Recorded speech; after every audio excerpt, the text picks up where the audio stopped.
Welcome to class. We're so excited to have you here. My name is Phil. And I'm Dan. We'll be your instructors for this class. Are you ready to dive in and learn how to use ChatGPT and other AI tools to help you create videos and grow your YouTube channel? Our goal with this course is to help you to learn and understand these new tools, specifically making YouTube video content creation easier, faster, optimized, and more efficient. Personally, we believe you still need that personal spark, that uniqueness of you to create an engaging YouTube channel. Robots aren't going to replace you yet, but these tools are here to stay, and now is the time to learn them. These tools can reduce the busy work, the monotony of some of the tasks of video creation, putting videos online, writing out descriptions and titles, coming up with topics, writing out draft scripts, promoting your videos, all of that isn't necessarily that fun for many of us, and it lets you stick to what's the most fun part of video creation: being creative. We start the course with ChatGPT and specifically how to use this as a YouTuber. And then we have lessons on all sorts of other AI tools out there that we recommend for video creation. Some of them take a specific aspect of video creation, like creating voiceovers or generating art that can be used within a video or a YouTube thumbnail, and we'll cover those with their own lessons. And at the end of the course, I have an exciting section of case studies where I show you exactly how I'm using ChatGPT, and I'll tell you that it's actually helping me grow my channel already since implementing some of these basic techniques, getting me more click-throughs, more views, more watch time. In the next lesson, make sure you download the course workbook, which includes the slides for the course, which means you can follow along step by step. Then jump to the lesson, why ChatGPT is a game changer for YouTube. And this will get you up to speed and be able to dive right in. Thank you again for being here. If there's anything we can do to make this class better, let us know. We are here to help. We're here to update this class, make it better for you. And when Udemy prompts you to leave a review, go ahead and leave one. You can always change it later. These reviews help us know what we're doing right in this class, and it helps other students know if this is the right course for them. Thank you so much, and we'll see you in the next lessons. So why ChatGPT? Obviously, ChatGPT is a huge game changer. I'm sure you've been playing with it. If you haven't, go and play with it, and we will tell you all about how to use this specifically with YouTube. But it's become a game changer for all industries. From trying to write your essays, I hope none of you have been writing any academic essays using ChatGPT, to finding answers, to writing copy for a website. It's able to scroll the depth and breadth of the internet to find answers and then intelligently feed them back to you in perfect, amazing English with great information, saving you lots of time and effort. So it's obvious, really, but we're going to get into it step by step, obvious how this could be used to enhance YouTube, enhance your YouTube channel. Be that, and we'll get into it in a moment, how to find topics to talk about, how to then script and get information and sources for this, and also how to write things like descriptions and find tags for SEO that ChatGPT can scour the internet for to work out what's needed. So really, it's an automated way to more optimize your content, your ideas, and your channel. It's going to be a game changer. First, I guess, before we understand exactly how ChatGPT, and I teased some of the ways then, can work out how to optimize your YouTube channel, we need to understand first about YouTube. Let's get that out of the way. Let's make sure we're both on the same page here, understand what's needed for YouTube and success, and then we'll understand how ChatGPT can help us. So of course we need to know about the YouTube algorithm, and no one really knows the exact secret source, but it's pretty obvious what it is. YouTube does say this. It pretty much comes down to three things. So there's your click-through rate. That is when YouTube gives your video an impression, it puts your thumbnail and your video in front of people. The amount of people that click that video, that's your click-through rate, and that can be determined by three things. Get into those in a moment. There's also your watch time. That's how long someone is watching for. That's obviously important because it, one, dictates how good the content is. YouTube only wants to share good content. It wants people to have a good experience, wants them to come back to the channel, but also it wants to display as many adverts as possible. Remember that YouTube is an ad display network. They show adverts, they make money. If your content makes somebody watch more adverts because they watch for more minutes, they're going to share it more.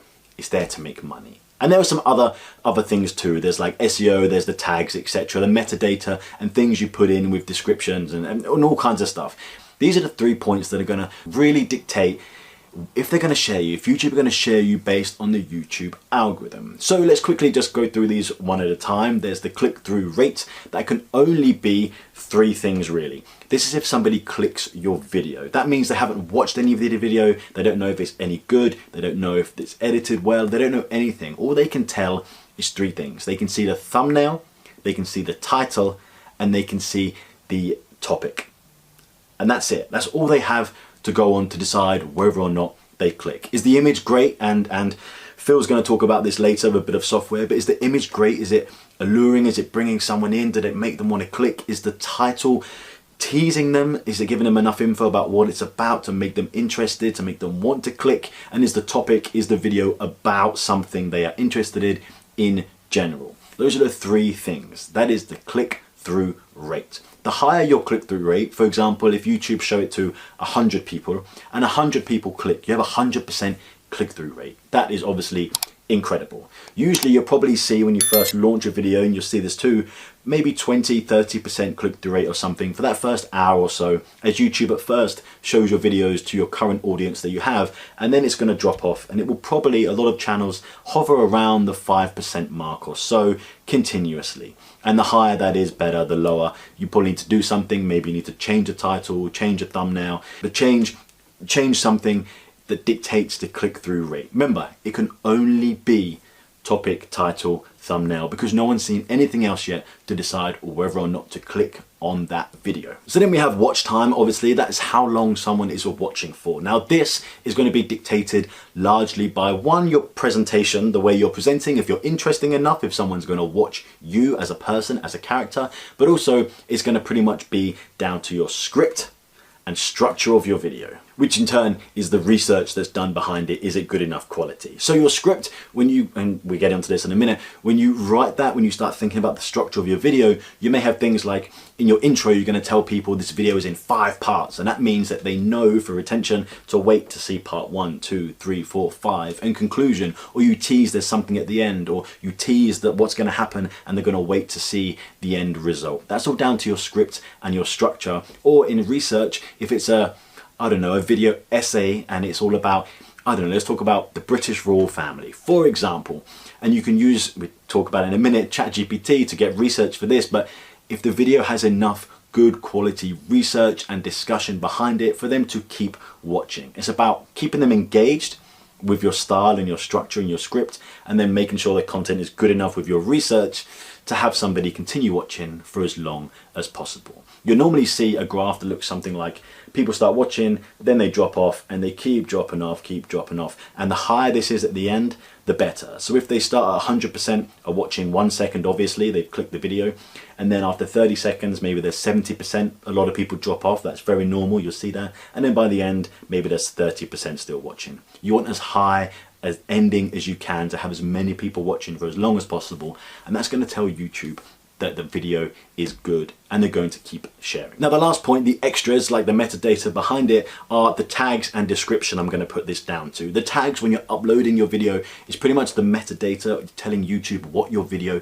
is about. For example, if you do have a video about the royal family, your tags may be the King, the Queen, King Charles, Queen Elizabeth, the British royal family. Maybe it's your exact title, how the royal family make their money, how much are the royal family worth, everything that you can tell YouTube your video is about, or search terms that people are searching for, and then be given an impression of your video based on those terms. We're going to get into how ChatGPT can help us. That's pretty obvious. And then also your description. So YouTube is analyzing the video. It's probably going to run automated captions to work out exactly what you're saying, but also you're giving them tags, the metadata, like we just mentioned, and your description, it's really your title, but your description in conversation is going to tell the audience exactly what your video is about, and YouTube can work out what your video is about from the description too. So there's a certain way you should structure these descriptions, putting in a lot of key terms in there, still making it conversational. YouTube can understand it's not just a list of words, a certain way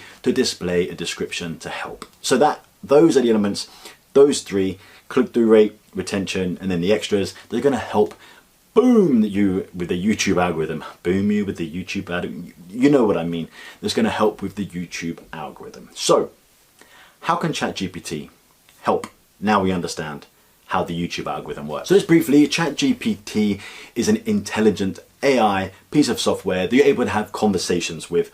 You're actually able to have conversations with that ask them for suggestions, commands to generate a response. Now it has learned patterns in language, behavior, and how to source information that you want from across the internet. It's so intelligent. You can ask it almost absolutely anything and it will give you a detailed response. From asking from an academic paper to the answer to a question to write something for you. It's incredible.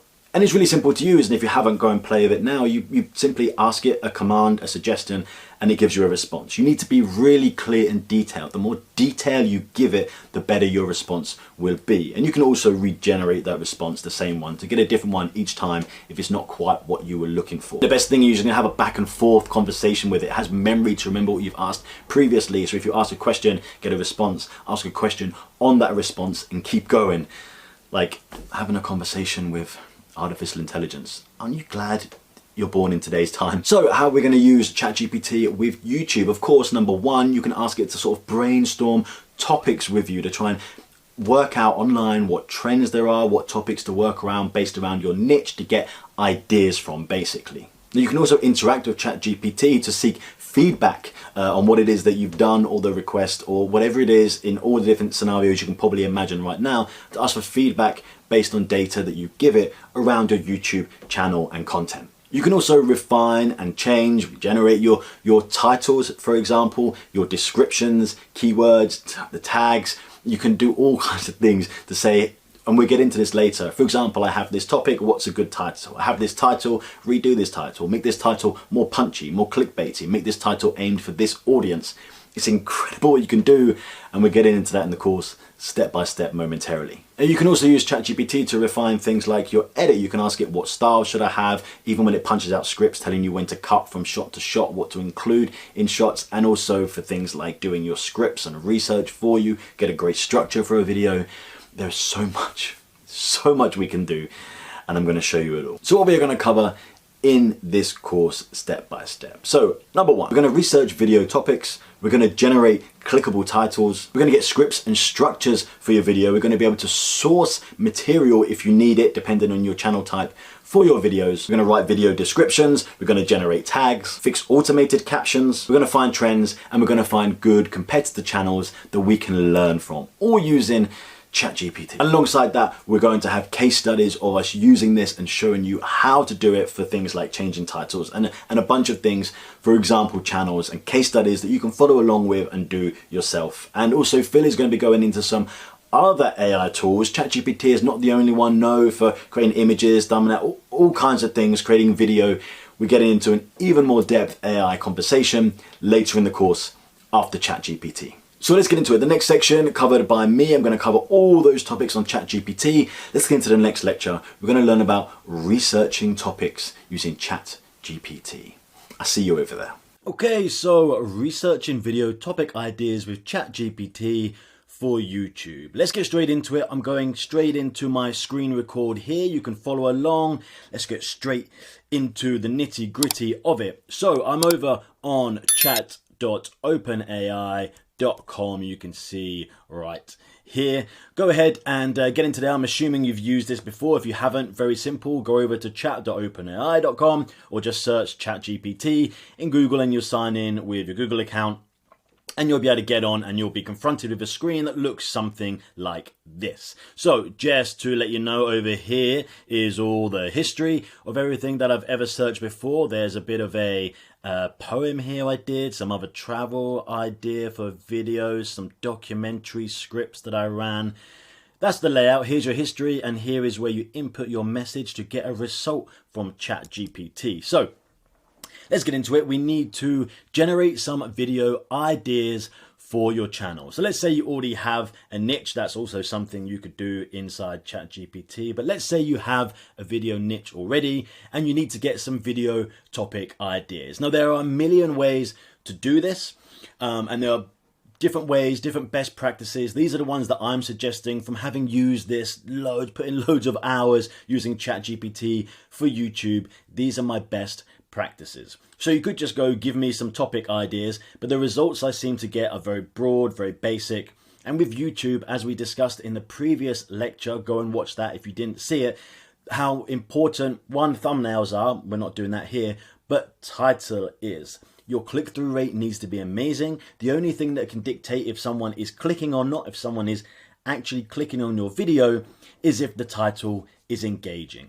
A lot of people won't find you through search. They're not going to search unless you're doing info-based videos. They're probably not going to search for your video. They're going to be suggested it by YouTube. They're going to be confronted with your thumbnail and your title. So your title needs to really engage, needs to intrigue, and needs to get them to click. So we're not going to ask ChatGPT for topics, we're going to ask them for titles. And then from getting a title, we're then going to ask them to generate more titles based on that. So let's do an example right here. Let's do an example, get into it, and let's see how this works. So as I mentioned, the first thing I'm going to do is come down here and I'm going to ask ChatGPT to generate 10 video title ideas for YouTube for the, I don't know, let's do USA travel niche. And let's just see what it comes up with. Hit enter, let it work it out. Okay, ultimate guide exploring the hidden gems of the USA, unforgettable road trip,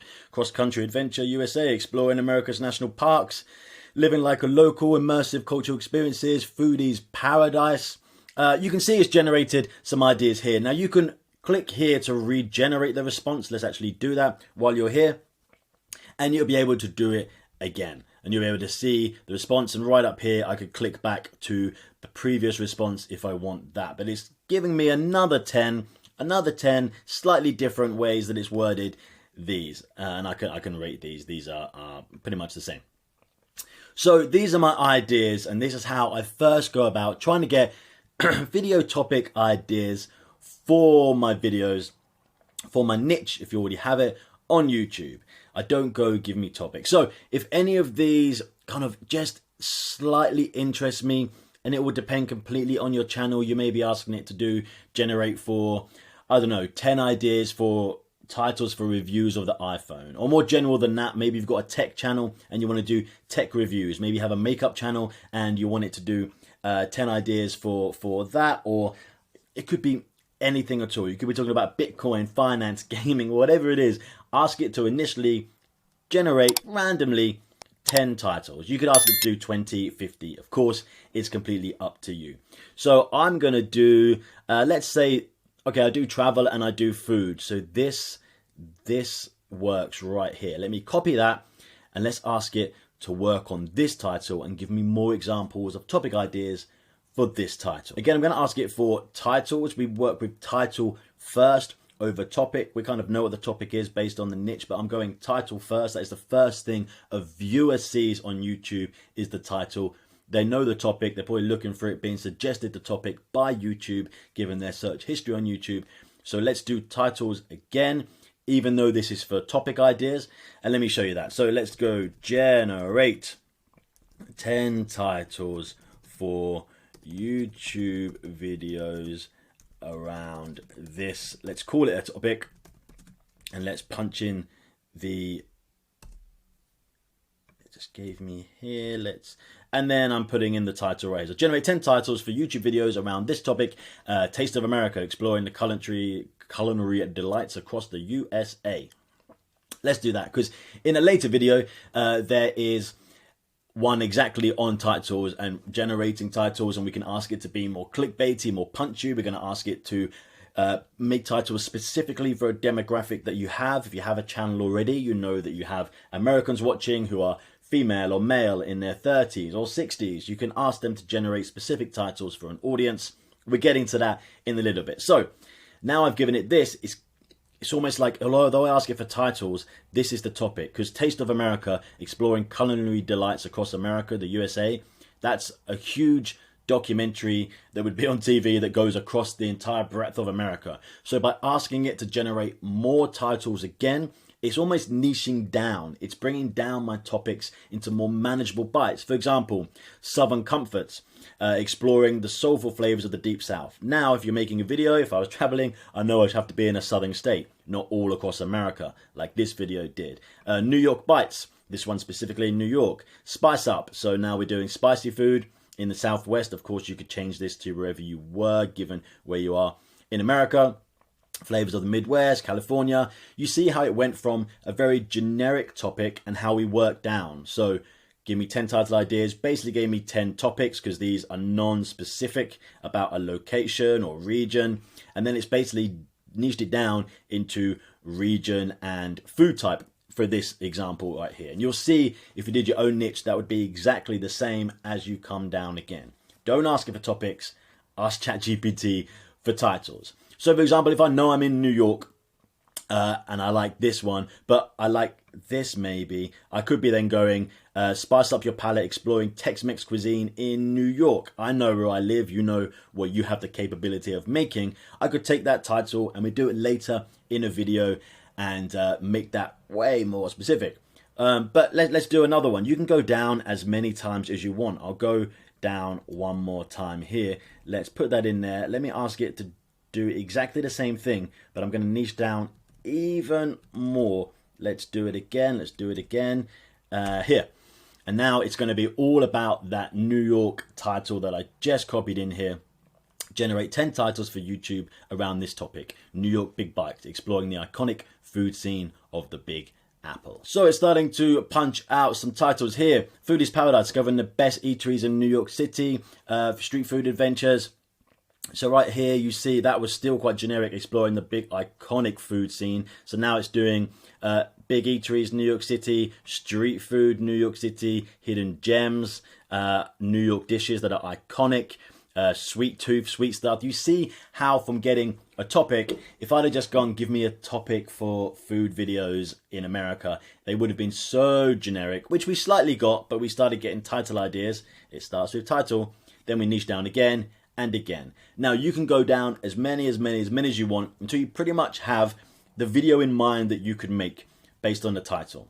Now a lot of people go, oh, but I've made the title and now made the video, sorry, and I want to come back in here and make the title. Because from our previous videos we mentioned, the first thing people see is thumbnail and title. You should have your title and your video idea, your topic, and then your title already created before you make your video. If there isn't a title and topic that you can do that's amazing and perfect, then don't make the video because you want to get clicks. If people don't click, they don't see the video anyway. So it's no good having the best video in the world if you can't get people to click and see it. So let's start with topic and title and then let's make the video. So we already have this. Now I'm going to go with, for example, New York Sweet Tooth. I like that one a lot. I could explore desserts throughout New York City. You can imagine there being some amazing ones. That's what I'd go with. I'd store that idea that I have.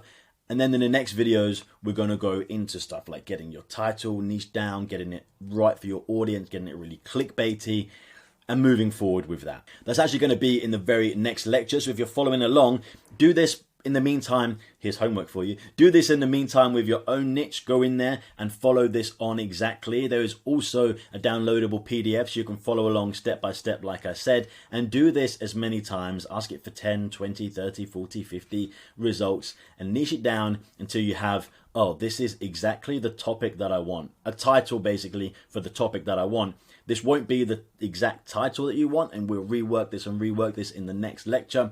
But now you have a topic idea. You might have several and you can start planning your next 5, 10 videos, which is ideal for YouTube. But that is how the best way, I think, the best practice is to find topics for YouTube on ChatGPT.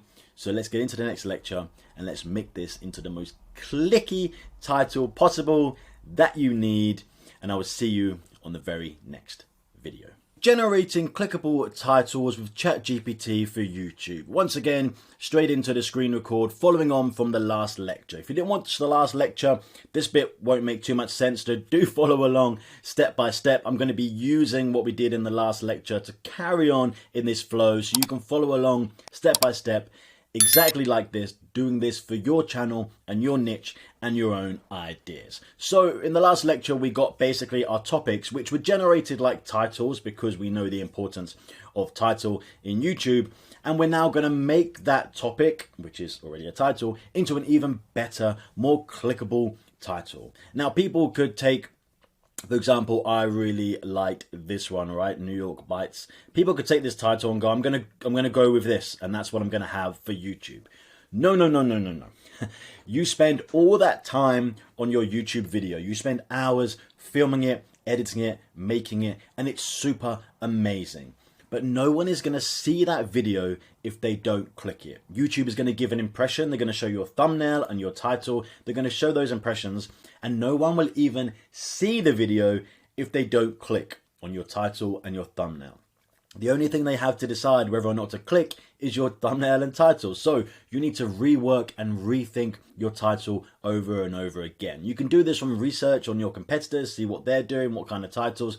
But really, you need to know your audience, who's watching your videos, who's likely or who you want to watch them. And you need to make these titles even more enticing and intriguing to get as many clicks as possible. Because we know from the first lecture in the last section that I did, the more clicks you get, the better your click-through rate, the more impressions you're likely to get from YouTube, and the better results you're going to have in views, in earning money, etc. So what I'm going to do is I'm going to take that title, I'm going to put it right down here. This is the one that I want. And I'm going to ask ChatGPT to do a couple more things here. So I'm going to say, reword this title for a YouTube video. No, I'm going to say title optimized for a YouTube video to get the most views.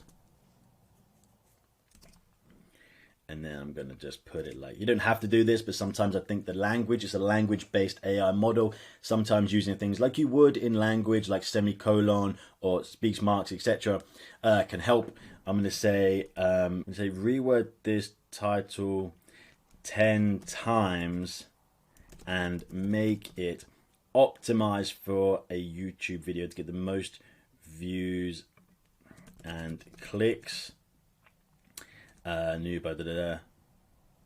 Let's say for my audience, which are, let's say, females in the USA aged 35 to 55 years old. Now, some people say this won't make any difference, and some people say it do. You're going to regenerate these over and over again, so you're not going to know necessarily. You'd have to spend hours and hours and hours and years potentially rewording this to get enough analytics to know if something like that last sentence telling people who your audience is makes a difference. I think it does. And why is that important? Now, I've tested this on YouTube videos, on dozens of channels over the years.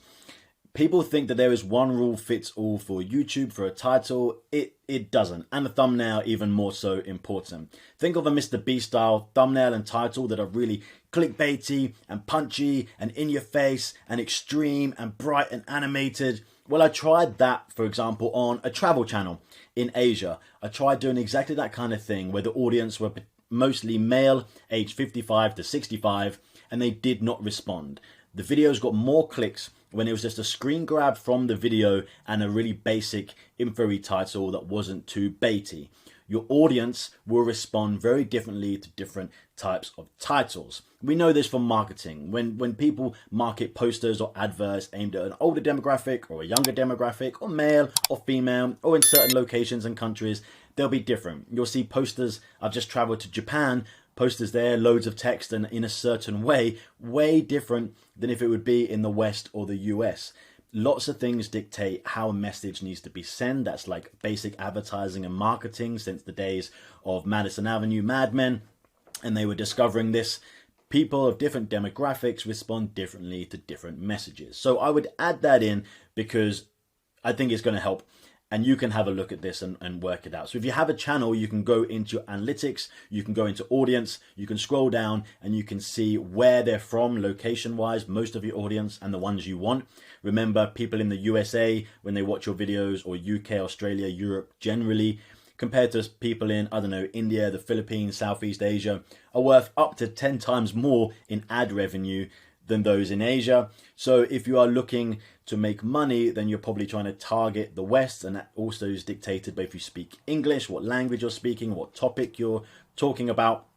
So I do put in location, and then I also say make it optimized. It's an AI platform. It's looking for information about how to optimize YouTube. There'll be loads written online about it to get the most views and clicks. So I'm going to generate this to get 10 titles, and those are the reasons why. Let's hit that and let's see what it comes up with.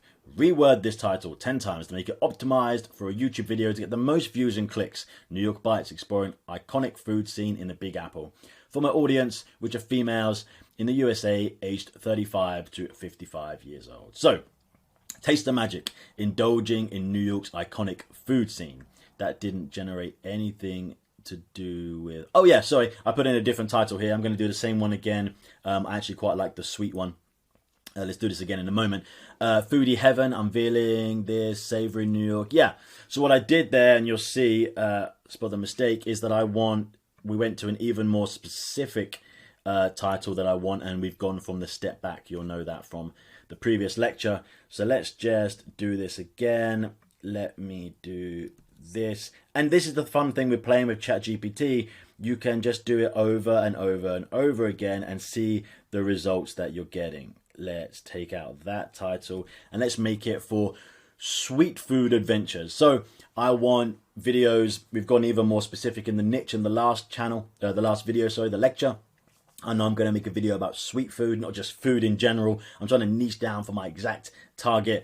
And I happen on this channel to have females in this age, in this location. So let's punch that and let's see what it says. Savoring New York's street food. So it hasn't picked up on the sweet street food. Culinary delights unleashed. Delectable street food scene. Tempting tastes of New York City. Unveiling the best street food bites for women. Okay, that literally took exactly what I said. Depending on how niche down your channel is and who you're targeting, you might want to use something like that. If it's more general, then you don't want to alienate people. So you might want to just remove this. It's put it in all of these. That's the great thing with ChatGPT. We can ask it once again in a moment to reword this. Let's see what else I like. Foodie's Paradise. I like... No, this is too wordy. Tempting taste. This is quite nice. Foodie's Paradise. Okay. Let's do the next stage now. So it's not quite right. I want it to be in sweet street food. So Foodie's Paradise. I'm just going to put in the word sweet here. And I'm going to ask it to reword this 10 times to be the most exciting and enticing. I'm going to use the word clickbait to see what it comes up with. Clickbait title for a YouTube video. Let's do this and let's see what this comes up with. We word this 10 times is the most exciting, enticing clickbait title. So taste sensation overload. I might actually use something like those 3 words on my thumbnail itself and call it New York City's sweet street food adventure will blow your mind. You see how it's now using wording that you really want for a YouTube title? Unleash ultimate, this is a clickbait word, will blow your mind is this one, Sugar Rush Alert. I like to use these titles because what I tend to find is in my thumbnails, and you're thinking probably about your thumbnails too, that you want to have a little bit of text in there, not too much, not give it away. The worst thing you can do, and if you've done any of our other courses, just put your title back in your thumbnail. It's more real estate to give a message across, short, sweet, punchy, just like advertising. This is the poster for your video. So something like Sugar Rush Alert, Taste Sensation Overload, Foodie's Dream Come True. So indulge your sweet tooth. These are the words I would pretty much use on my thumbnail, and that's why generating this is good. Then you know what to put on your thumbnail and you can start imagining it. And you're going to talk later with Phil is doing a lecture using AI to generate imagery, etc. So I might have something like this: indulge your sweet tooth. These are good. Sweet heaven awaits. Unforgettable. Sugar-coated delights. The ultimate sugar fix. So I might have this one, right? I quite like this. So Again, you can reword this and rework it as many times as you want. Myself and my experience, I would have this bit as text on my thumbnail, take that away, just remember it to use it for later. New York's sweet street food journey generates sweet satisfaction. So I would, again, reword and rework it. I know that in my videos, I like to do things like have it in 5 parts. So I'd go New York City's sweet street food journey, 5 delicious foods you've never seen before. You see stuff like will blow your mind. I really like that. So you can start taking bits from other titles, start putting them in, and I would use this to make your own title from ChatGPT. Really think about this. It might punch out the most perfect title ever, and it does quite often. You're probably going to take bits from many different suggestions. Of course, the amount of times it can rework and reword these are infinite. I could tell it to generate 100 of these titles. You can go through it.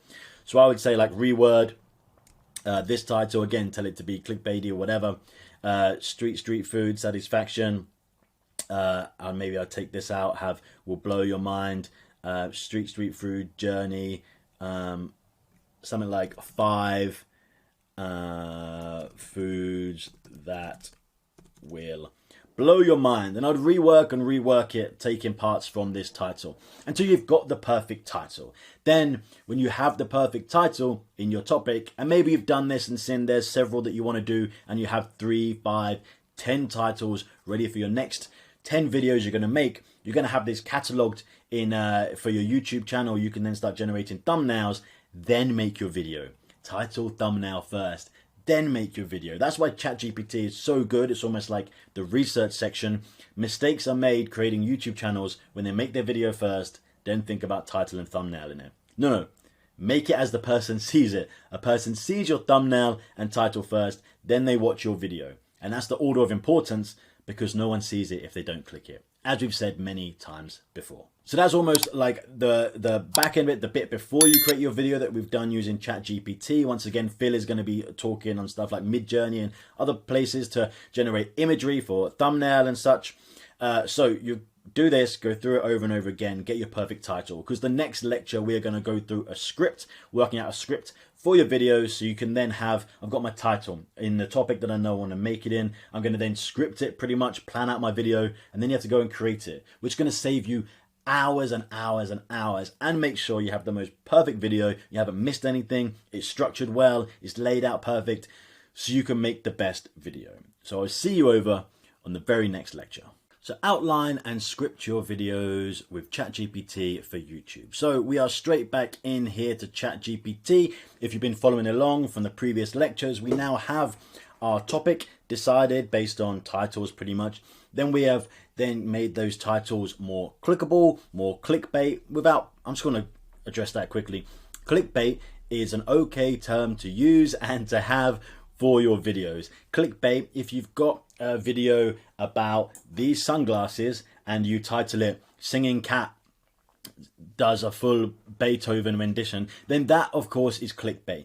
If you say the most extreme, amazing, incredible foods in New York City and you think, oh, that's a bit over the top, that's not clickbait, that's marketing, that's getting someone to click your video. And as long as you do have foods in there that you think are great, that's not clickbait. So we've generated those, we have our titles, we know what we're going to make our video about pretty much based on a title. What we don't have is what the video looks like, some sort of script or points for how the video is going to be laid out.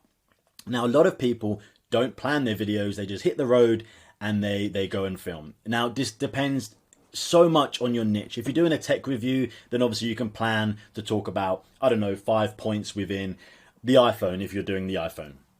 Or if you're doing anything else, I don't know, gaming, if you're doing a review on fashion.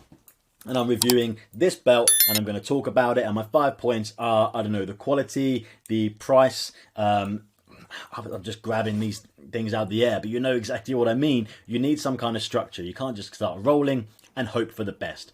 And a structure is really, really important because it's going to help retention. So we've done your click. We've got people to click your video with a title and later thumbnail, and now they're watching. You want them to watch for as long as possible. We spoke about it in my first lecture, in the previous section. You want the retention to be as long as possible. Now the retention is how good your video is, not how well it's edited, the transitions and all that stuff which people spend loads of time focusing on. The retention is going to be purely, pretty much, from your structure, how you are keeping someone engaged. Now, a tactic that I like to use is to have like a 5-point structure to my video. And if you open up and you tell someone, I'm going to go through 5 street foods, we're going to do this one, then just briefly touch on them, and you're going to see which one's the best, the price of these. The viewer already knows they're in here, they're on the ride for 5 points, and they're likely to stay for it. And you might count these down, 5, 4, 3, 2, 1. Some of the best examples of a great structure video, if you ever watch like 10 best, I don't know, 10 best touchdowns, 10 best goals, 10 craziest places you've never seen, 10 haunted houses, the countdown channels, perfect structure. It counts down from 10 to 1, getting more extreme. People wait and watch to see what the last one is. You're taking that same theory and putting it to your video to get somebody to watch for as long as possible. So it's important to script or get the structure for your video to get someone to watch for as long as possible. You need retention. And if you're trying to get monetized still, you need watch hours. So you want people to watch for as long as possible to contribute towards your watch hours. And if they watch for longer, they see more adverts, you make more money, YouTube makes more money, they see more adverts, and shares you more because YouTube want to make money, of course. Okay, so I've explained to you why it's important to get it. So now we need to generate a script. So I'm going to do 2 things here. There's one called generating the script and one called generating the structure, and you're going to see the difference between the two. I'm going to use an absolute random example here, and these are also on your downloadable PDFs if you want to follow along. Let's do this example. So let's start from the top. I'm going to use an example of a travel video. I'm going to do 5 things, or you could do 10 things to do in New York City that nobody has seen before. It's going to be a travel video. The title might be something like we've generated in the last one. 5 things you've never seen in New York City that you must do under $10. For example, I'll put that in. So I want to find what these 5 things are, and I'm using ChatGPT to start generating my script. These might change when you're out in the field filming. You might actually find something else, but you need to at least leave your house with a plan to do this. So if I know I'm going to do 5 incredible things to see in New York City, I'm going to do list me 10 things to do in New York City that tourists don't normally see. Okay, let's generate that, and it's going to spit me out 10 things to do. Now, what I'm going to do is use these 10 things. I will select 5 of them. There might be none here. I need to generate another 10. I could generate 50. I could generate 100, right? But if there's, I don't know, there's the Greenwood Cemetery. Doesn't sound like I would. The High Line, for example. I've been on the High Line and not enough tourists do it. That's amazing. Maybe that's one of them. I want to go to the Tenement Museum, City Hall Station, I don't know, Governor's Island, whatever it is.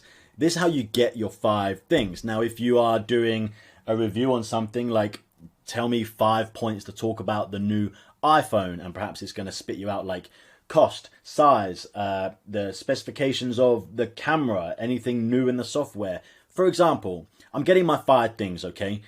And that's important. So now what I'm going to do, I'm going to say, write me a script. And I'll show you the difference, as I previously mentioned, between script and structure. And we're going to generate these almost identical, but ask for a structure next. So write me a script for an 8-minute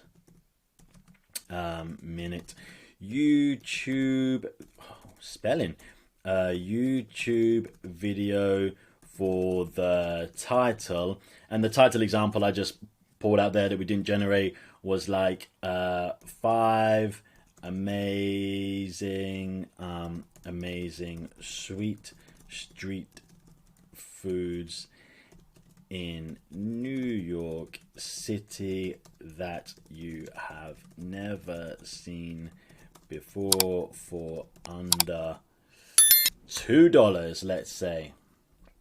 So now I have, well, this example up here was the different locations, wasn't it? So this one, I'm going to say the 5 foods we will try are, now these are not exciting, but I'm gonna just make something up. Unicorn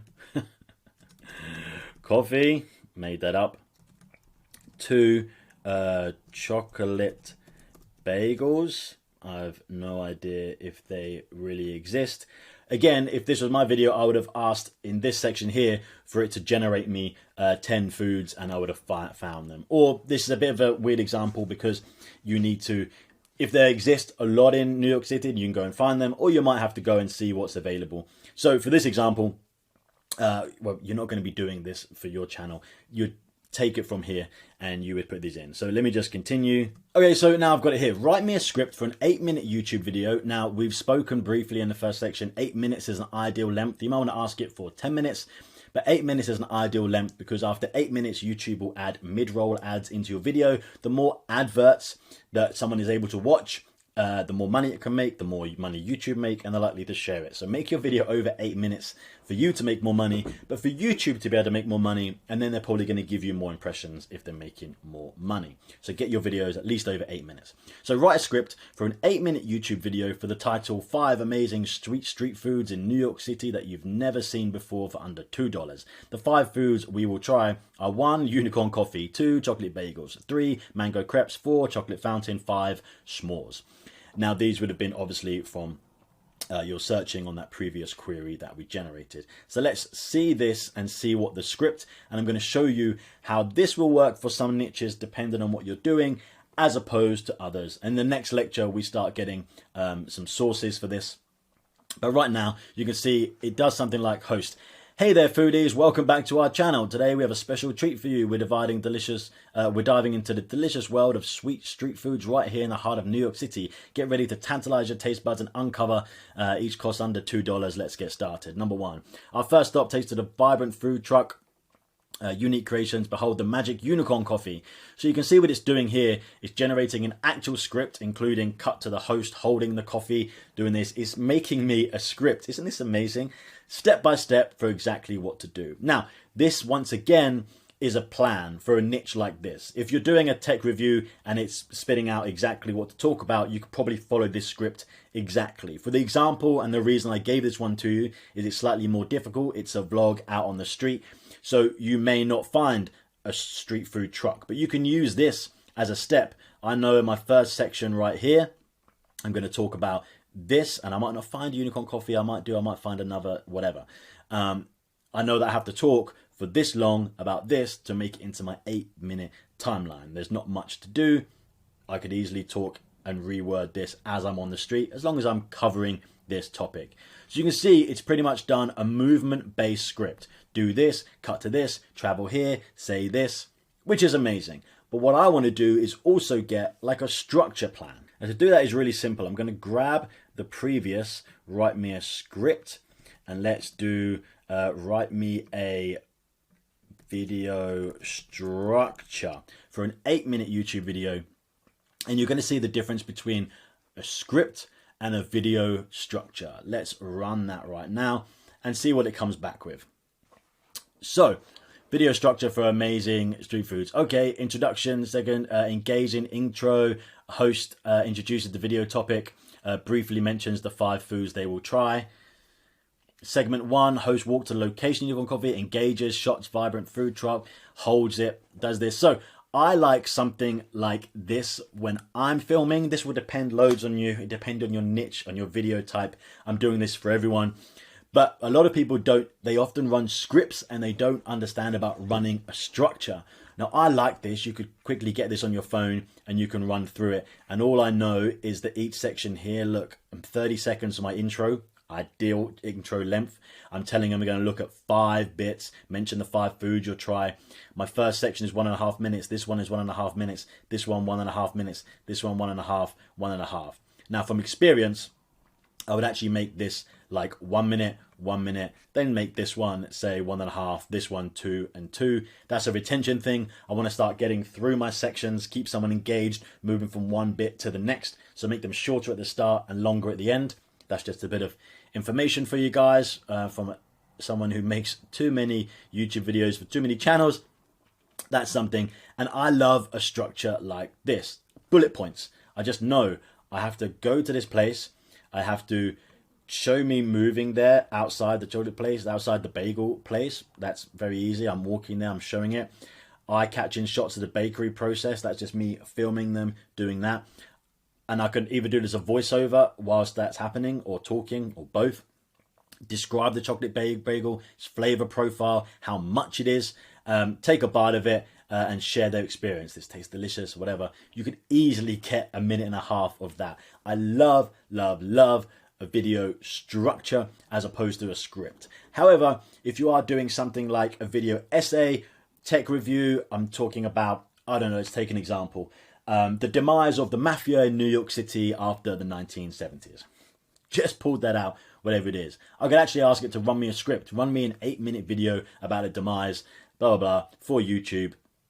And I'll be able to actually speak this script into a microphone and then lay over voiceover, which you'll need source material video for. I talk about that in the next lecture. So there's a difference between running a script and running a structure, and it will depend largely on the videos that you want to make in your niche.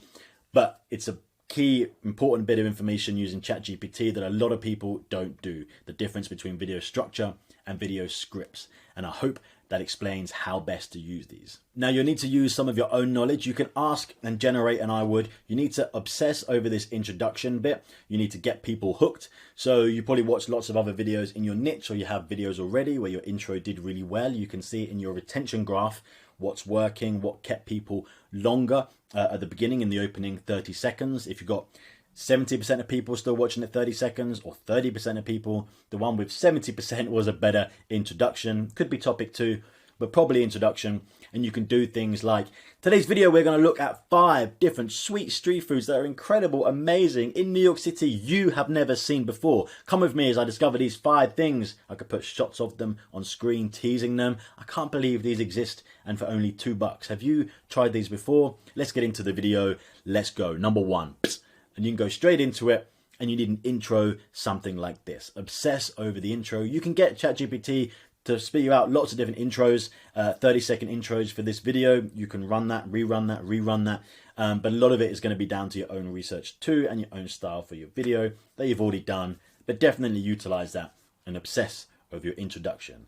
This was amazing. This is a game changer. This would take hours to plan. You could quite easily get these structures for your next 10 videos, and you've now got a plan, and then just tweak them yourself based on what's available and depending on your channel niche. It's so good to have this available. Okay, that was that. Let's get into, so I mentioned on the next one we're going to talk about finding sources. So you might want to find sources for your videos. That's if you're doing, I don't know, video essay, review, whatever, you might need sources for B-roll, for stock footage, and you want to find a place to get these because under the fair use policy in YouTube, you are allowed to use other videos that are on YouTube as long as you're adding to it. I'll explain all that in the next section, but there's an easy way to find video to use in your video so you can start automating and making this as quick and as frictionless a process as possible from start to finish, with ChatGPT as our YouTube angel guiding us on the way. So let's get into it right now. Let's get on to the next lecture, finding source videos. So finding sources with ChatGPT for YouTube. So this will depend a lot on the niche of your channel, exactly what it is you are making about, whether or not you will need sources. You know, you may still need sources for all kind of things. You're doing a tech review, but a lot of the videos that need sources, source material, and I'll explain that a little bit more in a minute, are stuff like video essays or discussions or topics. If you're talking about, I don't know, video essays on business, on Bitcoin, on finance, on psychological stuff, or on murder mysteries, on celeb details, for example, all those videos will probably need source material. That is, either find sources online, like quotes from people, things people have said, or actual videos about it that you can use in your own video on YouTube. So what I have to point out here and have to remind you is, do remember about the YouTube fair use policy. Now I've just grabbed a video up here. This is actually from, if I move me, from the YouTube creators, an official account for YouTube here, all about talking about the YouTube fair use policy, which is great. You can go ahead and watch this video if you just search YouTube fair use policy, or there are various pages that they have about this, about the fair use policy on YouTube. But I'm going to briefly tell you what that means. And the difference between fair use and copyright and legality, okay?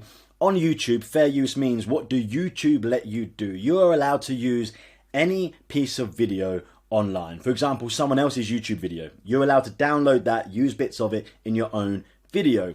Think about review channels or top 10. They're all using sources offline, or indeed TV shows and movies using clips, like people that review movies or whatever. They're using clips of Netflix shows or existing movies, or a lot of the video essays, for example, finance ones on channels like Magnets Media or James Janney, Jake Tran. Some of these big video essay channels are using stock footage taken from existing movies like Wolf of Wall Street, for example. And you're allowed to, the basic rule is, if you're using clips, small clips, not entire segments, and you're adding to it, i.e. your own music, your own commentary, then you're allowed to use the clips. That's okay. You can use other people's footage in yours if you are adding to it, adding commentary to it, talking about something else and using it as a visual.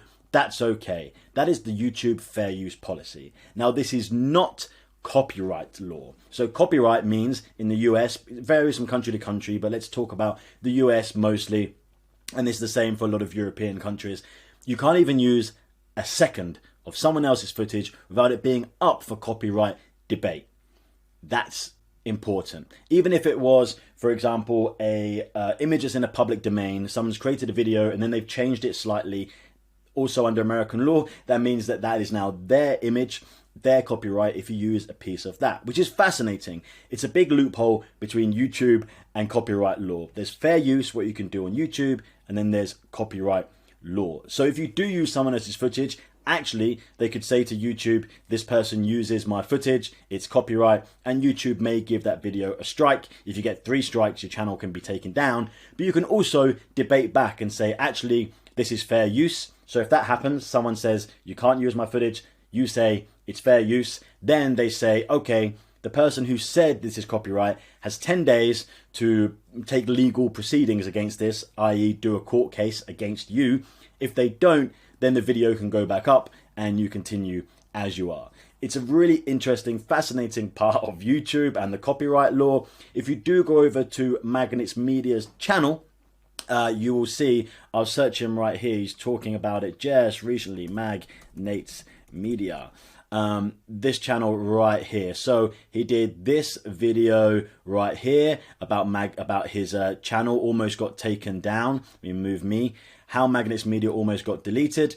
About how he almost got taken down because somebody said he'd used only 6 seconds of their footage, although they were actually footage that was in the public domain, but that editor had changed it slightly. So then that person had 10 days to do a lawsuit against him, to file a lawsuit. He didn't, and his channel is back up. Just briefly mention that to you. Now, it's very unlikely if you're using small amount of fair use, no one is going to say, hey, and file $1 million, $100,000 lawsuit against you for you not making much money on YouTube anyway, or it taking away in credibility. And maybe even if it went to court, someone would say this does not take away from their channel. Anyway, so just to make you fully aware. But as far as the fair use policy on YouTube goes, yes, you can use it. So there are 2 things here you might want.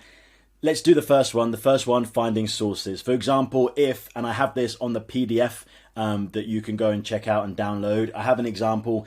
If you are making a video essay about the movie Fight Club, and it's all about the psychology of why men love Fight Club, and there's quite a lot of videos about this. So I would say something like, find me 5 psychological quotes.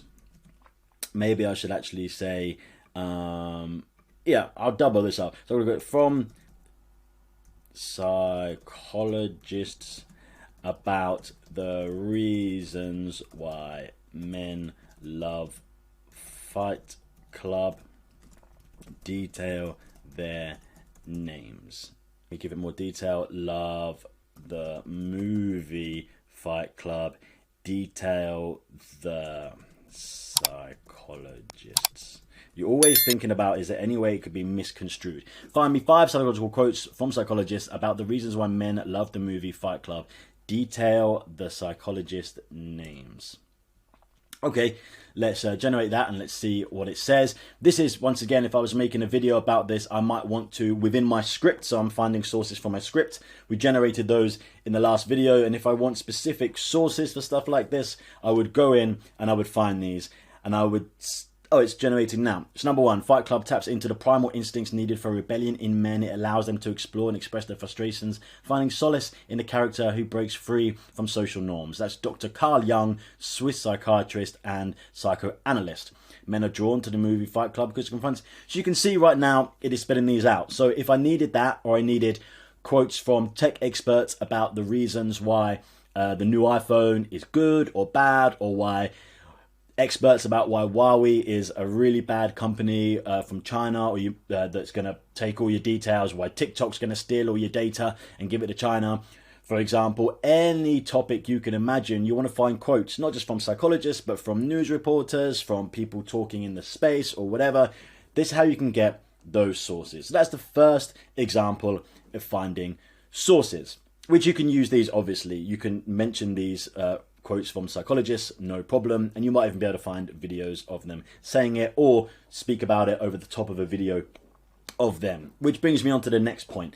Another source you may want to find, as I've just mentioned with the fair use policy, is finding video sources. So for this, I would ask it to find me YouTube videos. So I can say something like, find me 10 videos on YouTube about why men love Fight Club, and again, why men love the movie.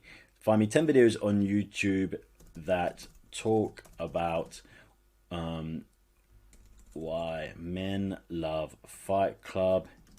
Detail their channel name and video title so you can go and find them. Let's do that. And what this allows me to do then, if I'm talking about, for example, this one I'm giving you here, I'm talking about the movie Fight Club, they might have source video or anything else that they've already gathered and generated, either from Fight Club or from other sources. I can go in, one, watch their videos so I can see what they're talking about and take ideas, or I can use actual clips from their video that they have generated. And right now it's listed, for example, the take video title. So I can go into YouTube, I could search this and search their channel name. I can just search this and filter it by channel, or search for this, the title. Inside there, make sure it's from Cinefix. Now, you have to bear in mind that ChatGPT is taking information up to 2021. There has been some releases that these are updated, but because of that, some of these video titles may have been changed. The creators changed video titles, as I've told you to do many times. You should change your title should you want to revive it, or it didn't get the right click-through rate, change the title. Or the channel name might have, or the video might be taken down. So you might want to generate 10, you might want to generate 50, and you can go through these, and it's a quick way to find videos that, and this is important, why bother doing this, Dan? Because I could just go into YouTube and type in why men love Fight Club, and it's going to list me videos. Of course it is. Yeah, it will do that. But it will not show you all of them. 30,000 hours of video content are uploaded to YouTube every hour. You do not get all the videos shown to you, especially from smaller channels. What I found ChatGPT does is it scours YouTube, it scours the internet, and is able to find videos that I otherwise, when I've just searched on YouTube, it doesn't find them. Why? Because they're smaller, because they didn't get the exposure, because they're older, maybe. YouTube normally punches when I put in that search term for why men love Fight Club, the big videos that have millions of views, or the big channels. This is a way to get a real broad spectrum to find sources. Now you can also go find me videos on other sites, external sites, news sites about XYZ, and it will give you the URL for those videos. And that's another way to do that. So that was finding sources for your YouTube video. And now we've come kind of full circle. If you've been going along, we've got our topics down, we've got our titles, and we've now scripted and everything, and we're finding sources to put our video together should you need that. Now you'll go off and create, obviously, and we're going to go into, on the next lecture, writing a video description. That's when you're uploading to YouTube, and it's important. Stuff like titles are important, but also the description to make sure it's optimized for YouTube, as well as then tags and other things that we go to make sure your video gets discovered. And ChatGPT can do an amazing job of doing this for us. So it's already optimized our video for discovery. Okay, I'll see you in the very next lecture. Hey guys, and welcome back. So this is how to write a video description, an optimized video description for YouTube using ChatGPT. And firstly, I guess, why do we need a video description? So when you upload a video, one of the parts in there, as soon as you click upload video, on the next step, you'll be taken to the page where you write your title first and then video description. And if you're watching a video, you'll see it right below the video and you click more to see the video description. And it's for all kind of things like to put in links to other videos or to put in affiliate links if you're selling other products or to send you to your site, for example, but also to describe what is involved and what is included even inside the video. And why does this help and why is it important? So YouTube uses many parts of your video to understand what it's about to help with the algorithm. You can't just assume you're going to write a video about, I don't know, the emergence of the iPhone in modern day society, why that's important, etc., how it's changed the world, and assume it's going to get to everyone who wants to see that content. There is 30,000 hours of content uploaded to YouTube every hour. As I've said, YouTube doesn't just trust your title, maybe text in your thumbnail, to understand what it is and whom to give it to. There are many variables like the history of your channel, if you've uploaded stuff before that's done well, as to who it's going to share it with and give impressions to.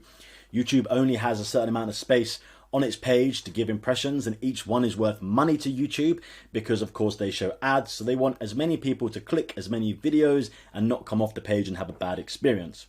So it's working out what your video is about and then sharing it with the right people. And a video description is one way it does that. It will also run automated captions and it will understand what you're saying in your video, but the video description is key. Now what's needed for a great video description are certain keywords that are needed to optimize about what your video is about. For example, if we talked about, like in the last example from the last lecture was about the psychology of Fight Club, why men love it, the movie Fight Club. So you'll put things like movie, Fight Club, men, these keywords that people might be searching to find the video, or just Fight Club the movie, Brad Pitt, whatever it is inside there. And it's quite important to have them more early on inside your video description than later, as YouTube is analyzing the importance of your description.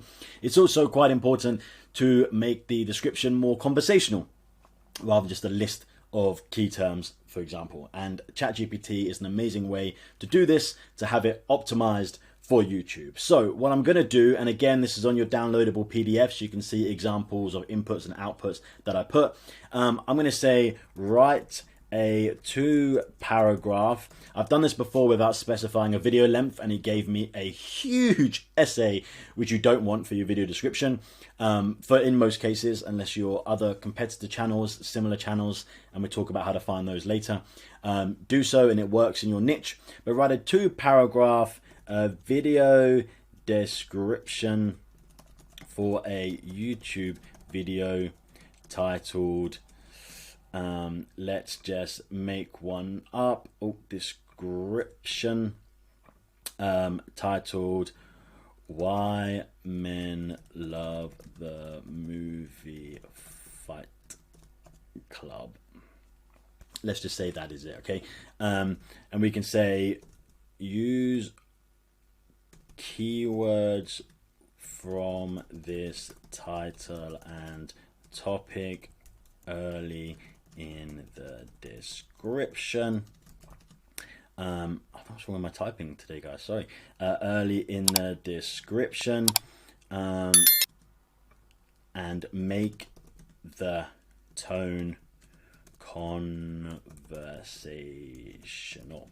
So the reason I have said to make conversational is that you can say it's a language-based AI model, so you can say make this more formal. If I was doing a news channel, I might want it to be really formal. If you're doing a very laid-back vlog, you might want it more conversational.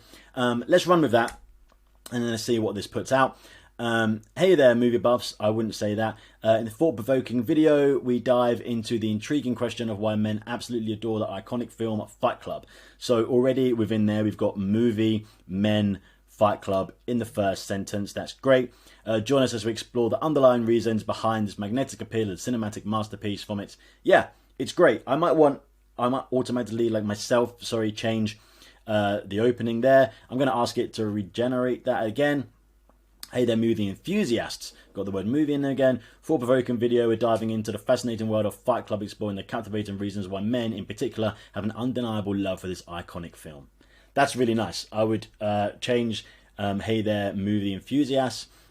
In this thought-provoking video, we're diving into the fascinating world of the movie Fight Club, I would say. Then you've got the word movie and Fight Club right there. I'm going to show you an example now. We've spoke about it. Let's do this and say, make the tone very formal and academic. These are some of the terms you might want to start using: formal, academic, depending on what it is that you want. And let's see what this generates here. Welcome to our YouTube channel. We delve into the realm of film analysts. In this captivating video, we embark on a scholarly exploration. Okay, so you can see the wording it's using of the enigmatic phenomenon surrounding the male adoration of the renowned cinematic masterpiece Fight Club. Wow. Okay, we've just gone very academic and scholarly.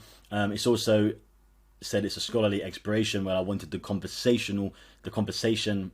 description, sorry, to appear more scholarly. It may have taken that incorrectly, but I can also regenerate this once again, and you can start doing things like rewording, just use formal,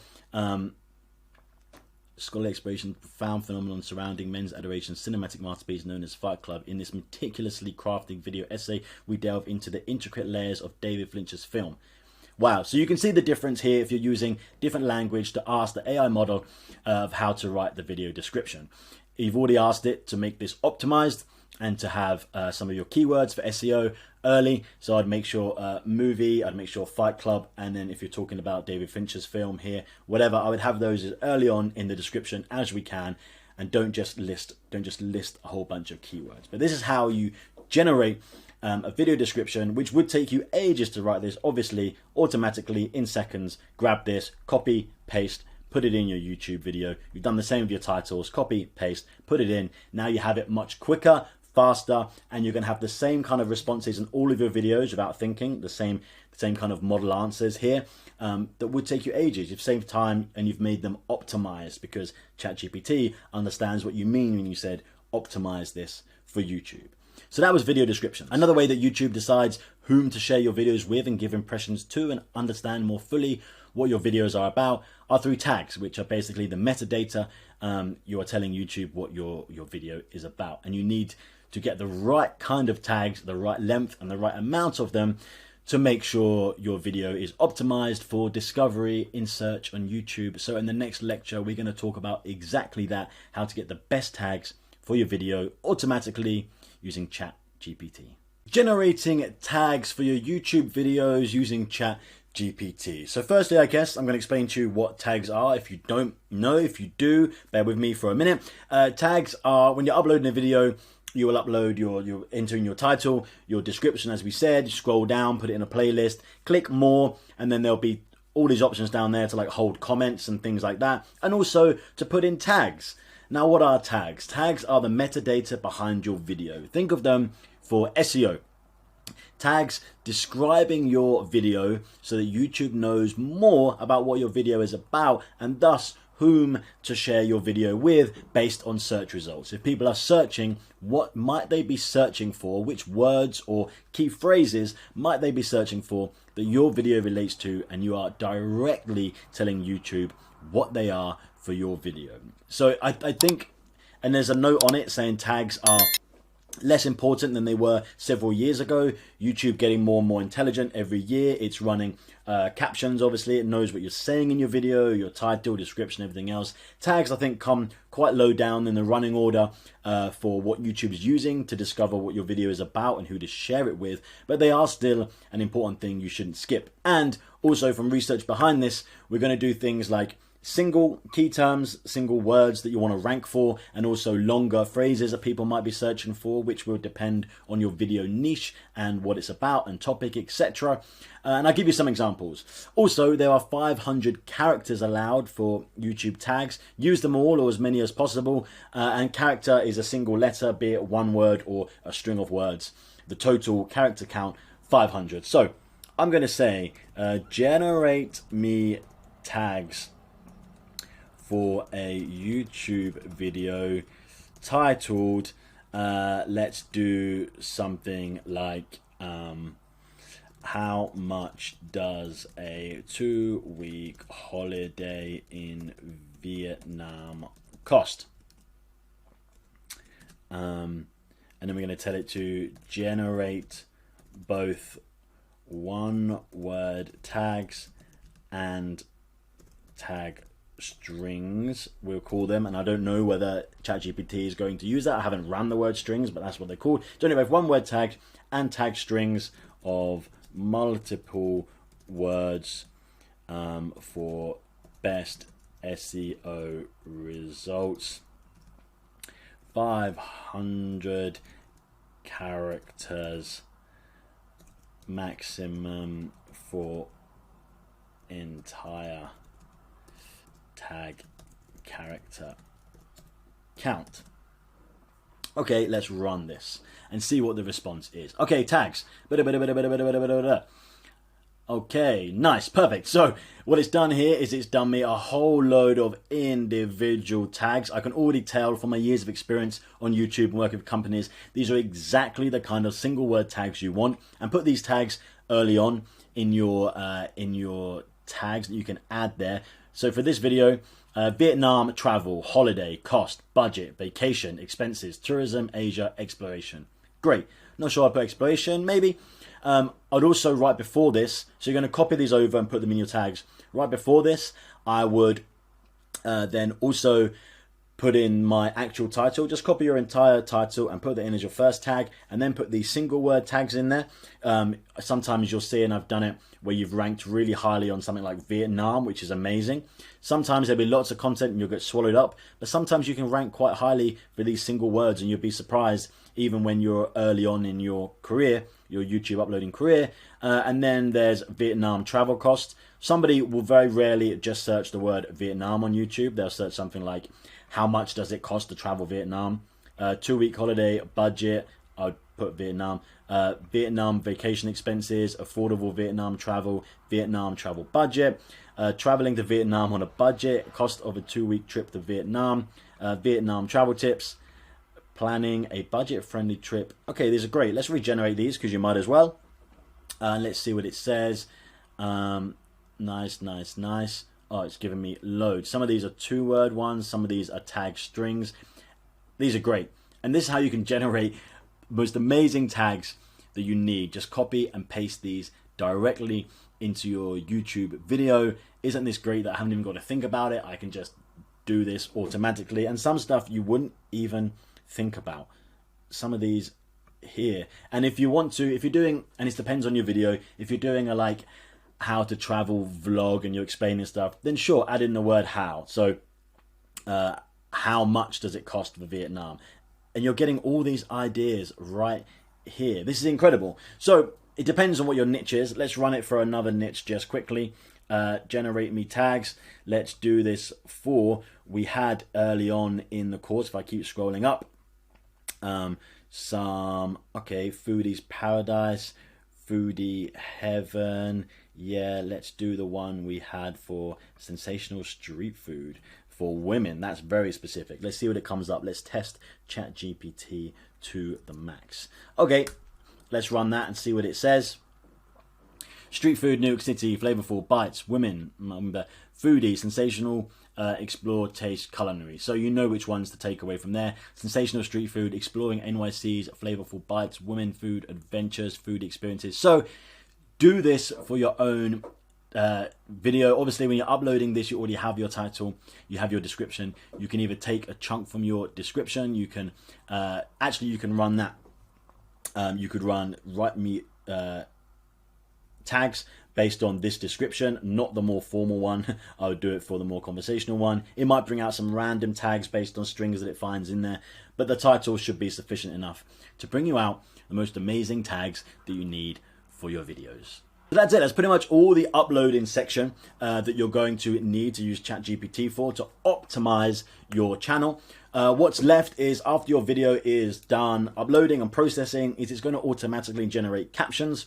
These are important because when you have your phone and you're looking at videos, when you first go on the YouTube home screen, you'll leave it without turning your volume on, and it will auto generate the captions and put them up for you if they're available on the videos. You can start watching it whilst in silent mode and then decide whether or not to watch it.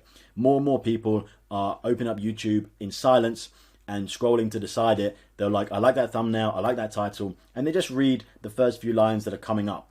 Now, you need to make sure that your captions are correct. If there's a mistake in there, it didn't find the correct word and stuff, you need to get those perfect, and you can use ChatGPT to do that. Explain loads more in the next lecture. Let's go over there and talk about generating captions or correcting incorrect captions so that people can watch it and YouTube knows what you're about.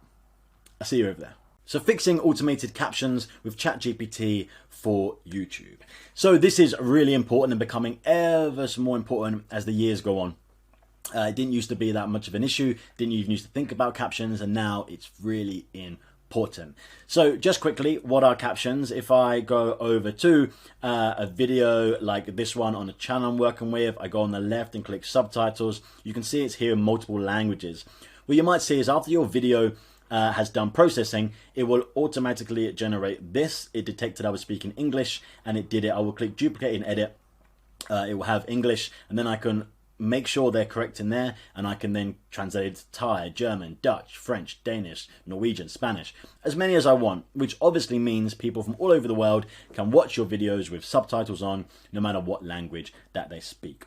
Also, when you are scrolling through YouTube, as I mentioned at the end of the last lecture, when you're scrolling through and deciding on a video to watch, a lot of people hover over a video and captions will appear at the bottom. If they're not correct, people will be put off by the video and won't watch. It's another tool to get someone to click, to help the click-through rate, and it gives YouTube information about what the video is about, as long as they're correct, to know whom to share it with and give an impression to. So what you do is you click edit and you're going to see them all here. If I go edit as text, I can click here and I can copy and paste all of these over right here and go back into ChatGPT, and I'm going to do something like proof read and let's do 2 words, to proof read and correct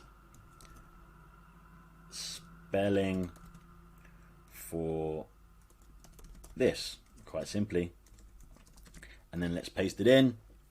It's all here. Let's generate that. Now what you don't want it to do, which sometimes I found, that's why I said read this and check the spelling, is I do not want it to change it and proofread it to rework the text. I still need the same thing as I say on screen, but I need it proofread. So if I go and look at exactly what I said on here, let's see, for example, I said, this is Thailand, home to this year the most voted beautiful beach in the world. This is starting food, so I can check.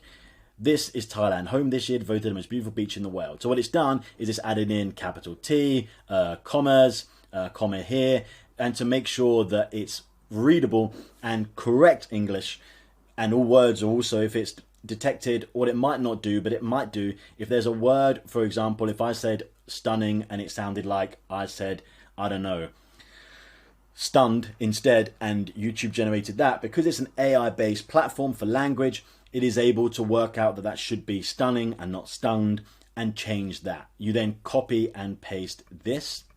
If I take this for example, copy and paste it, go back over onto YouTube, and I could just copy and paste it into here, and it will automatically generate this based on what I'm saying and the timestamps.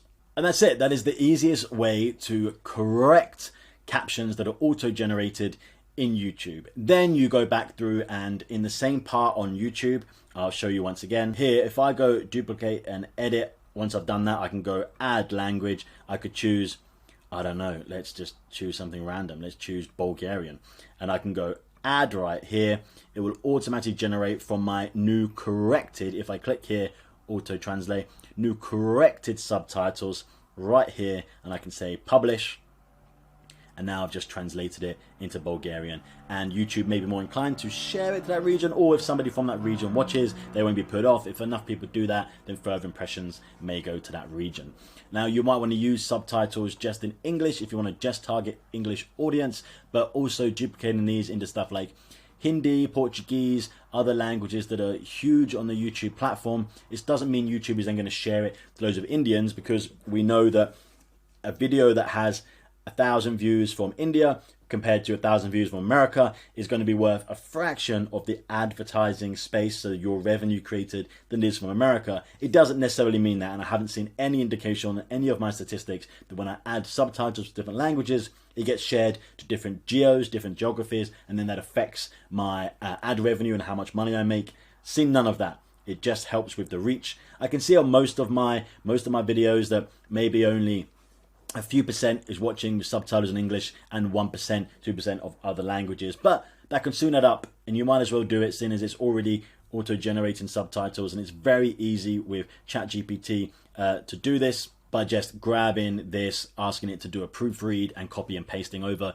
You might as well get it perfect. You don't want any reason for someone to not watch in or not think your videos are perfect, including if you are working with sponsors in the future, or you want sponsors. They want your product to be perfect. They don't want to ever put their name to anything that's not great in every single way and flawless. So having great captions is a way to do that. It takes no effort with ChatGPT now. Rather than proofread a whole 10-minute video would take you hours to get that perfect, to make sure capital T's, commas, everything. Do it automatically using ChatGPT. So that's it for captions. Let's go over and talk about finding trends. This goes kind of back before us when we talk about topic, but I want to just talk about finding trends using ChatGPT general. I'll explain it all in the next lecture. Let's go over there. I'll see you in a moment.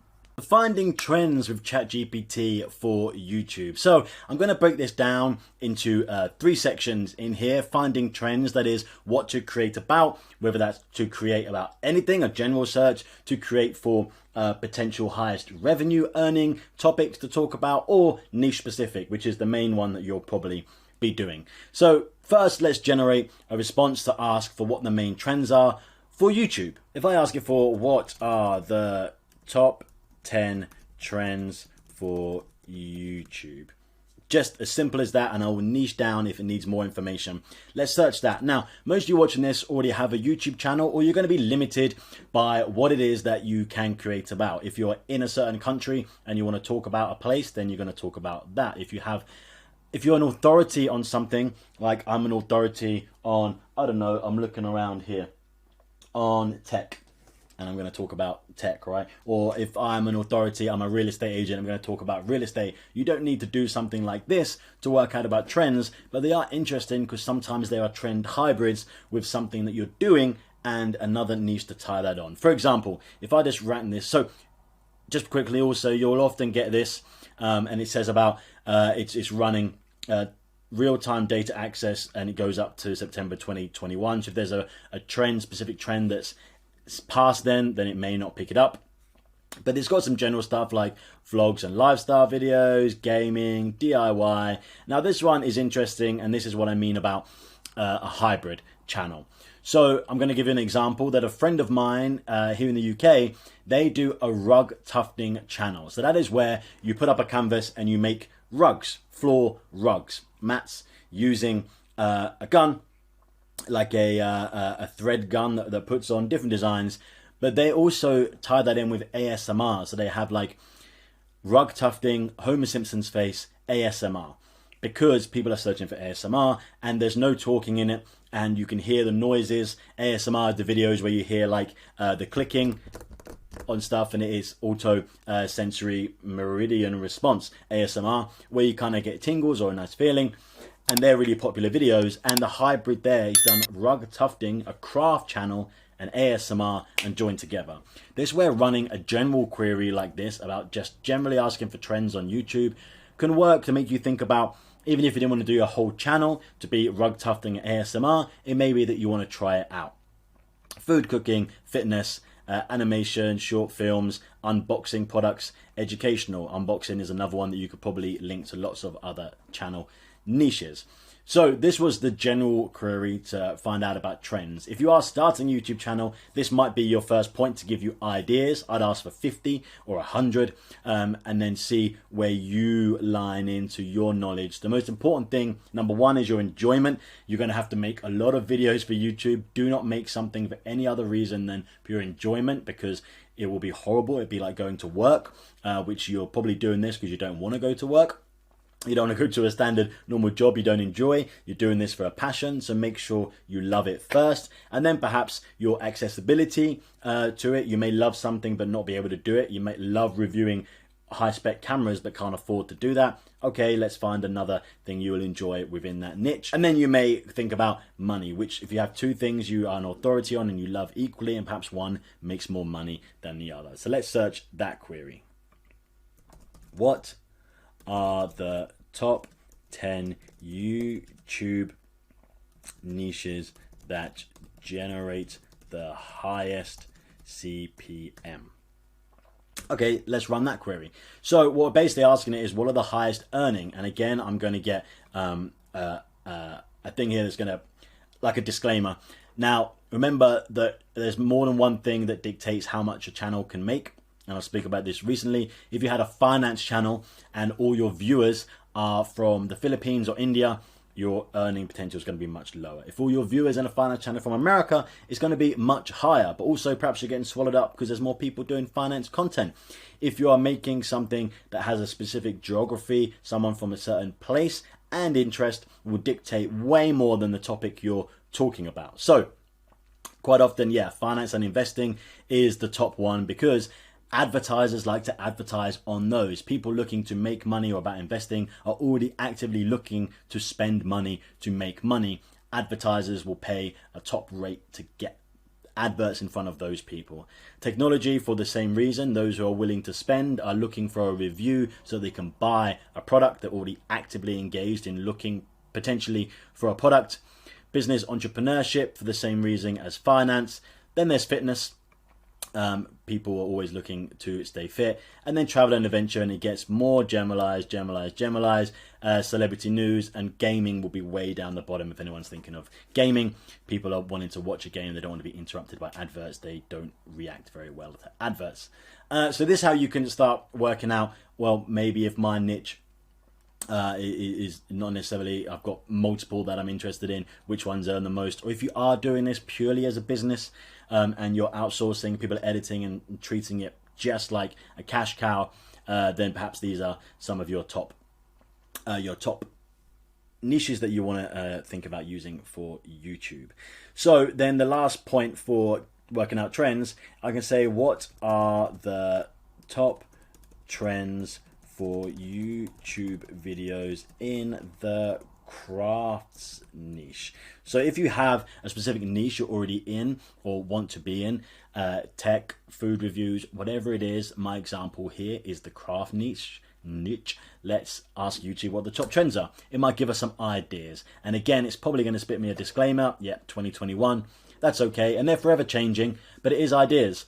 It's DIY home decor, paper crafts, polymer clay creations, resin art, embroidery, bullet journaling, crochet, upcycling. Yeah, I love upcycling videos. Calligraphy, scrapbooking. You can start to think, again, like I said, the hierarchy. What you love, you got to do a lot of it, what you have access to, and then what's trending. And that's kind of the hierarchy that I would always go on for working this out. So once you have one of these, for example, embroidery and cross stitch, you can do things like, what are the most popular video types on YouTube for the niche embroidery and cross stitch? Okay, let's run that query and then let's see if it gives us any.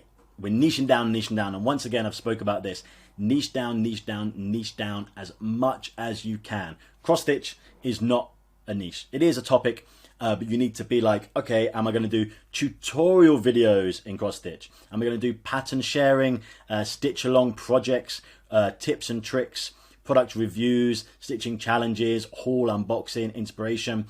you need to go down as specific as possible. Now, why is that? Because when you release a video, people subscribe and watch that video. When you release your next video, YouTube at first puts the impression for that video in front of other subscribers or previous viewers. If they watched your first video, you want those people to watch your second video.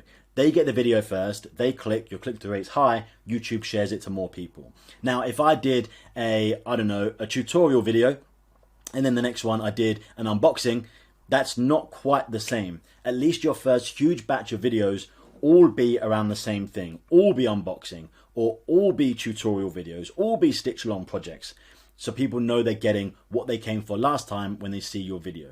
It only takes one time for someone to click your next video and it not be what they wanted from before, for them to never trust and click again. Now, this is for your first huge batch. When you have a following already established and people are following along for you, then you can start branching out into other things too, other stuff with inside your niche. So this is the best way to find trends and topic ideas. And then once again, we spoke about the very first lecture in this section, you take that and go into topics and get titles and start the process all over again. And we've got a full circle using ChatGPT right here for YouTube. Now, the last thing you'll want to do after this is see what other people are doing within your niche for things like, what do their thumbnails look like? What topics are they talking about? What's already working in title base for your competitors, and then relate that back to your channel. What's working on your channel with titles, etc. What are they doing? And mesh this together for the best all-round research. So you need to find, we call them competitors, but other people in your channel doing the same thing, and we can do that with ChatGPT in the next lecture. So finding competitors' channels with ChatGPT for YouTube. So what do I mean firstly by competitors' channels? There are other people making similar videos in your niche. I hate the word competitor because actually you need other channels in your niche for you to get suggested on their videos, for you to be able to get found mostly. So a competitor is actually an ally because you want to piggyback on the back of their videos. So you do want to know what your competitors are making about and what they're creating and how they're creating it, so that you can then be suggested also. So there's two schools of thought here. One, if I search for competitors' channels around a certain niche, I'm going to be suggested those, and quite often they're going to be really big channels, not always with results on ChatGPT. If I just went into YouTube and I searched, I'm going to then get ranked by the highest videos with millions of views, with channels that have hundreds of thousands or millions of subscribers, which are great to see what people are looking for and love in the established section of your niche. But also, if you're a smaller channel, you do want to know what smaller, newer channels are doing. Now, why is this? Because those channels that are doing well and getting views, but are still new, have managed to find topics or video types or titles and thumbnails that are working in your niche in a new channel, which is what you need. If you just copy what the huge channels are doing, it may not work for you and you may get swallowed up because they already get the views and impressions because they're already big. You also want to find what smaller channels are doing in your space. So we can do that with ChatGPT right here. If I do a search, I can say, let's first just see what the results get. If I say, list me 10 top channels from YouTube in the, let's do that previous one we did in the cross-stitching niche. Cross-stitching niche. Okay, let's do this. Once again, remember, there's probably going to be a warning for 2021. There may be newer channels, there may be different channels. That's fine. But also, I found the results aren't always the case. That's like a disclaimer that ChatGPT must put on. And I have seen some new results. So while I don't have access to real-time data, that's the disclaimer again. Here's channels that have grown a significant following and are known for their cross-stitch content. Peacock and Figuran. So I'd be searching them. Stitching Land, you can search them, and you can go on and search and see what these channels are doing in YouTube. Once again, these channels may no longer exist. They probably do if they're big. These are the best results you'll get for this. Or may have changed their name. Probably not going to happen if they're big too. But that's how you get the results for that. Now, once again, we want to try and find newer channels. Now, this does have a 2021 cap, but that's not always the case. And there are other ways you can do this. You could go onto YouTube and you can search for cross-stitching, for example, in the top bar, and you can click the filters and you can say that are new, that have less than X number of views, so that they're probably going to be newer channels, and you can filter it like that. Or you can find channels, if they've got cross-stitch in the name, that are X number of months or years old, and that's another way of doing it. But using ChatGPT, let me stop this generating, and I'll be like, list me 10 channels from YouTube in the cross-stitching niche that have less than 2,000 subscribers and less than 2 years old. Let's search that. Now, once again, it's probably going to give me real-time data. Yep, here we go. Okay, and then it's got this. So these are just channel names. Once again, you go into YouTube, on the top search bar here, you search for this name, for example, I don't know, Threaded Tales. Search it in there. In the filters, select channel, and you can search for it by a channel name, not by, if you just put that into YouTube, it's going to spit out videos with that, not necessarily the channel. So do the filters at the top of YouTube to search for that. For example, if I go over to YouTube and I put in the Stitching Hive right here, I'll show you how to do that real quick. Push search, and then you click in the filters here and go by channel as opposed to by results. For normally it will link you with video results, and that's how you do that. That's what you're going to need. But to be honest, when I run this, this is the hardest one to find, and this is what you need to do. You need to also do things like less than X number of views or more than X number of views on their latest videos, and it's the hardest one to do. This has the most manual searching, but these are results you would spend ages trying to find yourself on YouTube. Put these in, I would get 50 results. Put these in one at a time, search for the channels, see if they're currently active, see if they've got recent videos with good number of views that aren't a huge mega channel with millions of subscribers, because that's what you need. And put all that information together and research what they're doing for both big channels, smaller channels that are doing well, to work out your next move on YouTube.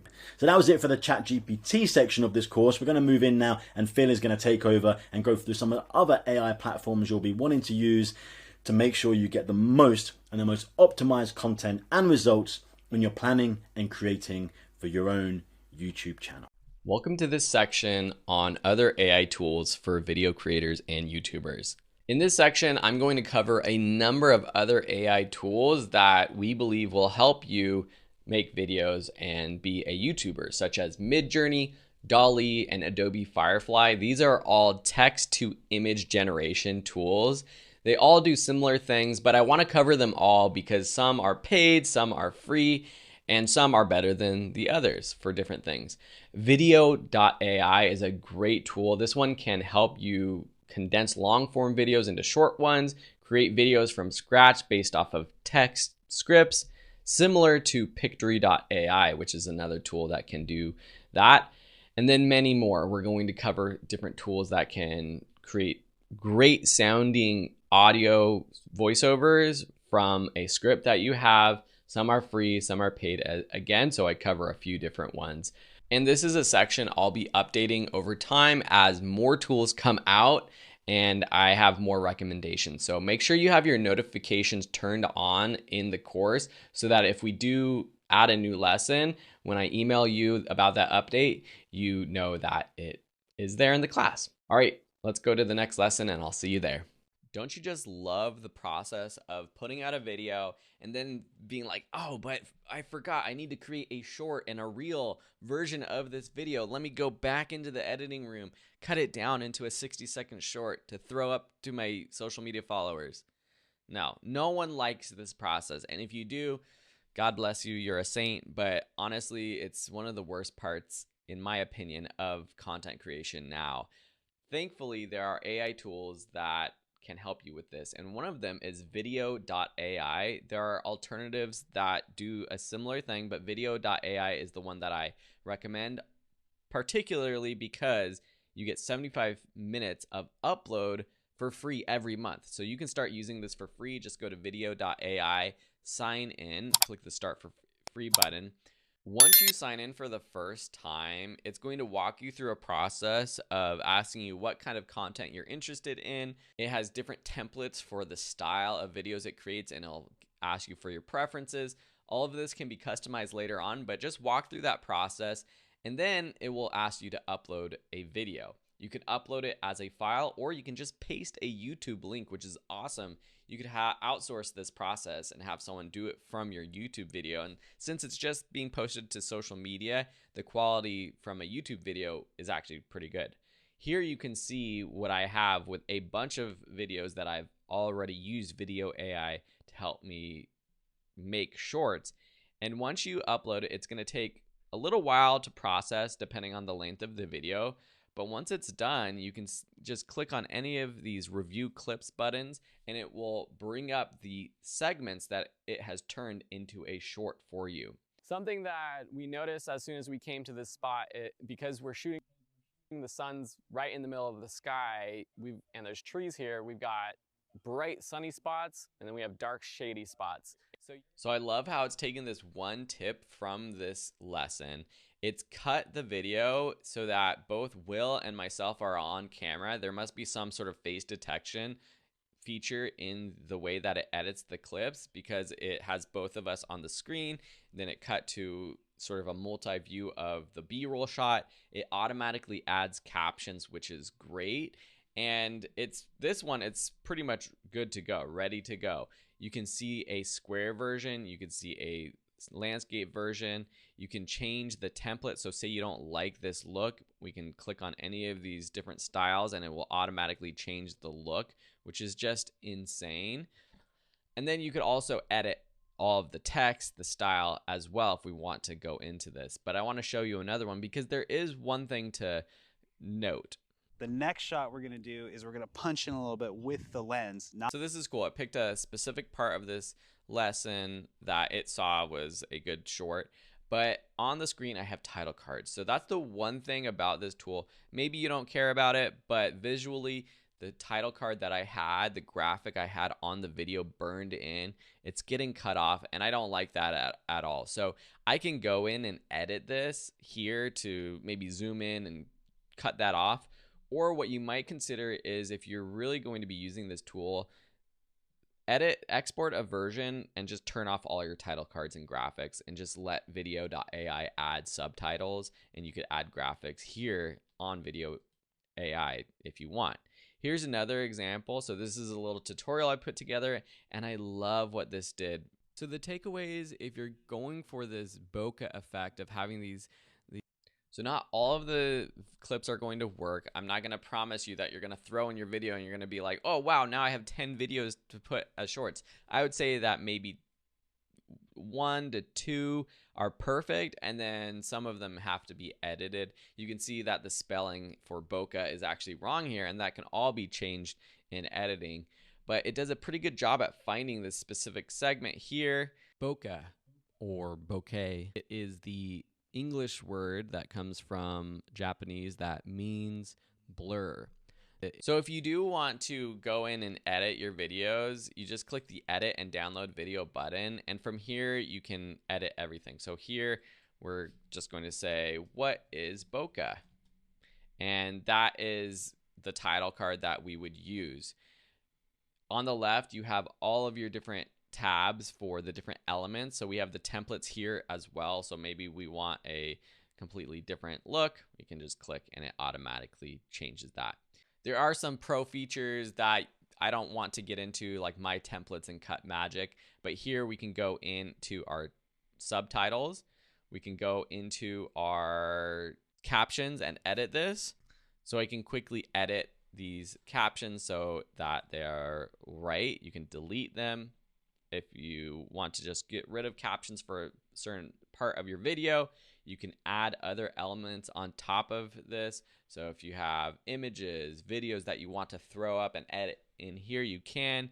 There's progress bars that will show the length of the video so people can track that. You can add your brand kit logos. You can add any other text here as well. So if we want to add new text for a title card or your own personal Instagram handle, call to action, you can do that. You can change the background, and even with a pro account, you could generate captions for this, which is awesome. So you can just plug and play, throw this into any of these platforms, and it will basically create the whole thing for you. The other thing I love about this tool is you can preview what it looks like on social, which is super helpful to know what part of the screen is going to be seen or not with the different user information, likes, thumbnails, all thumbs down, all of that you might have on here, so you can really keep everything visible. Once you're done, you just click download video. With a free account, you have 720p. Click confirm, it's going to download for you. Pro accounts, you get 1080p. So that's just a quick crash course into video.ai, one of the coolest AI tools for video creators. I hope you enjoy, and I hope that it helps you put out more content in less time. Cheers. Want to learn how to clone your own voice? There's no need to actually record video voiceovers again. That's what you can do with 11 Labs. And in fact, this is a clone of my very own voice. Scary, huh? That is scary. And while it's not perfect, it is scary how easy it was to use 11 Labs to clone my own voice. Let's listen to that one more time. Want to learn how to clone your own voice? Like that first part, that's literally me talking. Like, want to learn how to clone your own voice? There's no need to actually record video voiceovers again. Starts to get a little bit off. That's what you can do with 11 Labs. And in fact, this is a clone of my very own voice. Scary, huh? So, you be the judge. But that's what you can do with 11 Labs. And how will we use this as content creators? We could use this to quickly create a custom voiceover for a video. Beyond video and YouTube creation, you could use this for narrating an ebook, for sending voice messages to fans, to followers. You can do so much with this. And this is at 11 Labs, which is still in beta, but 11labs.io. You can just use it as a tool to create voiceover from text, or you can clone your own voice, which is why I am doing this as a separate lesson. It is not free to get started with the voice cloning aspect of it, but if you click the sign up button, sign in. Currently, it's $5 a month for the cheapest tier. Once you sign in, you'll click the Voice Lab button and click Add Generative or Cloned Voice. You can see the one that I already created for myself. And then click Instant Voice Cloning. These other ones are where you are choosing or creating a voice from scratch, which is kind of cool. But to clone your own voice, click Instant Voice Cloning. And then here's where you're going to need to upload files. The longer and the higher quality of the file, the better the results will be. I tried it after just uploading one file and it was okay, but once I uploaded like 4 more additional files, it started to work really well. So you just click to upload a file. It has to be 10 megabytes or lower. I uploaded MP3 files and it seemed to work perfectly fine. You can upload up to 25 files. You can also click to add labels, for example, like accent, American, but I didn't do that. But if you have a specific accent or something that you definitely want to add a label for, you can do that here. You can also add a description, which will help it. You do have to give it the rights to process your voice and create a clone from your voice. And so you have to have the rights to the audio. So you can't use this to clone someone else's voice if you don't have the rights. Once you do that, you'll see here my example. Once it's uploaded and I click generate, it literally took less than a minute to create. I can click use, and then here is where I just simply typed in the text that I wanted it to read. There are some voice settings here. So the default I felt like worked pretty good. But if I wanted a little bit more variation, then I can change some of these settings. So let me just do this one more time with a different setup. To change the tone or speed of the voiceover, you can adjust the stability and clarity sliders, then click generate. Okay, Robot Phil, I will do that. So decreasing the stability really does change like the pacing. To change the tone or speed of the voiceover, you can adjust the stability and clarity sliders, then click generate. Okay. To change the tone or speed of the voiceover, you can adjust the stability and clarity sliders, then click generate. then click generate. To change the tone or speed of the voiceover, you can adjust the stability and clarity sliders and then click generate. So that's, yeah, the clarity. I like having the high similarity and then something around the middle for stability. To change the tone or speed of the voiceover, you can adjust the stability and clarity sliders, then click generate. That's scary. And then you can download with the button down in the bottom right. So you could add multiple voices. This is an incredible tool that I'm sure will be used either from 11 Labs or other companies out there are doing the same thing, but it will soon, I'm guessing, be an option right within apps like Premiere Pro or these other AI tools like video.io, where it will actually use your own voice for the voiceover of the video rather than some random voiceover. So stay on the lookout for those tools if you're interested. But for now, check out 11 Labs and let it blow your mind. Bye. In this lesson, I'm going to show you a really cool Google Chrome extension that will summarize any YouTube video out there. So this is more if you are doing research or if you are someone just interested in watching YouTube videos, not necessarily for making videos. Although if you are watching other YouTube videos as part of your research to make your own videos, this can be super helpful. Basically what it does is it reads the transcript of any YouTube video and summarizes it in a few bullet points. And yes, you could go into YouTube videos, copy the transcript, paste it into ChatGPT with a prompt and do the same thing, but this does it with the click of a button. So the name is YouTube Summary with ChatGPT, and it's at glasp.co. I'll leave a link in this lesson for you to get that. Or you can just go onto Google and search for ChatGPT YouTube Summarizer, and it's this first one. If you go to this one, and it'll be an extension, which you can click the button to just add to Chrome right here. I already have it installed. And then basically how it works is you go to any YouTube video. So here's one that popped up. This is interesting. The World's Most Electric City by Freethink. Interesting, but I might not have time to watch this entire video. So there's this new transcript and summary little box that appears right here. If I click the drop down button, you can see that it pops open the transcript. I can copy that if I want, or I can click this View AI Summary, which will open up a ChatGPT tab. It will plug in the prompt and the transcript. And now down below, we can see the 5 bullet point summary of this entire video. Great for learning, great for research. There are settings if you click on the icon up here for this Chrome extension. And if you don't have this, you can click the little extensions, little puzzle icon up here and choose to pin this or not to your browsing bar up here.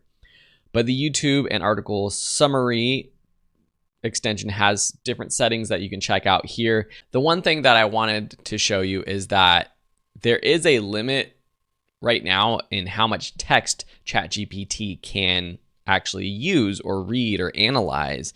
And so there's 3 different strategies that this tool uses. It will basically take equally sized chunks of text throughout the entire video and use those within ChatGPT to analyze, which there's a possibility of it missing a point. So that could be a bad thing. But if it's a super long video, over 20 minutes it talks about, then it's going to be difficult. You can also do start to limit. So this will analyze all of the text until the limit of ChatGPT. So the process will cancel out after ChatGPT reaches its limit, which will work well for short videos, but not for long ones. And then this last one, entire content, but this might have errors where it's trying to bring in all the text, but ChatGPT won't be able to read it. So again, this will work for shorter videos. I think the equally sized chunk works pretty well at giving a summary. You can also turn on a shortcut, so you can literally just press Control or Command on a Mac, Command XX to run this. So literally just let's go to another video. With that on, let's go to another video. Let's see, what is YouTube recommending me? Oh, can you tell that I'm into urban design? Not just spike, so Command XX automatically summarizes this video. The other setting you might want to change too, if you find a prompt that works better, they're using a very simple prompt: summarize the following in 5 bullet points. But if you find a better prompt or want to use a different prompt, you can do that. And that just makes me think that actually now we can customize this to do pretty much anything we want, which is pretty dang cool. Rewrite the title of this video to make it more clickable and SEO friendly. All right, let's try this. So there we have it. We basically hacked that extension to do whatever we want with a keyboard shortcut. So anyways, that is something to play around with. I'll leave the link in the resources of this lesson, and I hope you enjoy. See you next time. In this lesson, I've included a crash course that comes from another class on Google Bard, but I wanted to include it here because Bard is a great alternative to ChatGPT and it's free to use. And knowing Google, I'm assuming that it's going to get better and better at what it does, similar to ChatGPT. There's pros and cons. I find that ChatGPT is often better for a lot of more creative work. But if you want to try out Google Bard as an alternative, this crash course will show you how to use it. Enjoy. Let's go to bard.google.com and sign in with your Google account. Up until now, it has been sort of a beta waitlist thing, but I believe now anyone can access it if they have a Google account, but that might not be true for every single country. Once you log in, you will see something that looks like this. On the right-hand side, you have your prompt box. You also have a microphone if you want to use that to just do it via voice. You have a dark theme, which is pretty cool too. That's a little bit easier on the eyes, so I'm going to switch to that for now. You have your past Bard activity over on the left-hand side, support, etc. It still notes that there might be some mistakes or things in unfactual results, so you have to be aware of that. Currently, it's just text responses, similar to ChatGPT, but they are adding an option for an image creator and also a tool where you could submit images as part of your prompts. So let's just do a basic one. Make a list of 10 toddler craft ideas. This is great for me personally to help me take care of my kids, or if I was blogging, writing an article, creating a video about craft ideas. And it pops up here with our option. A couple of differences that you will notice with Google Bard is that it has a draft option or version option. So here at the top, there's multiple drafts. So there's actually 3 that pop up for every prompt. And you can also regenerate right from here. So it keeps it a little bit cleaner. If you're using the 3.5 version of ChatGPT, you won't have all of the formatting that Google Bard results in. GPT-4 is pretty good with bullet points and lists and numbering and things like that. But Google Bard already, for the free version, it comes back with nice formatting, bullet points, outlines, and things like that. So this is pretty cool. It comes out with great ideas. Down below too, you can either say it's a good response, bad response. You can also export it, which is very cool. In ChatGPT, you just have to currently just copy and paste the text. But here we can export to an email or to Google Docs, which is super cool.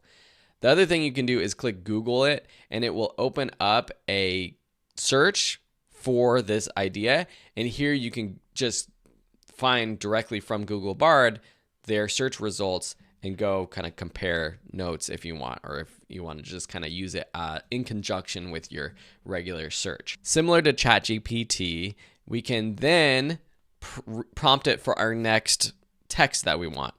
Write a 5-minute video on the first craft. And so because it's AI, it's smart enough to know, like, we don't have to specify paper plate donuts. It will know what we mean by that first craft. So here it comes back sort of with more of an outlined version of the video. So as the introduction, the materials needed, the instructions, some ideas for variations, and a conclusion. It also gives some tips for what you might want to include in this video, which is kind of cool too. We could also prompt it from the beginning with this idea. So we could say, write a 5-minute script for a video teaching kids how to make paper plate donuts. Make it fun and exciting. The audience is parents of young kids, as well as kids ages 3 to 7.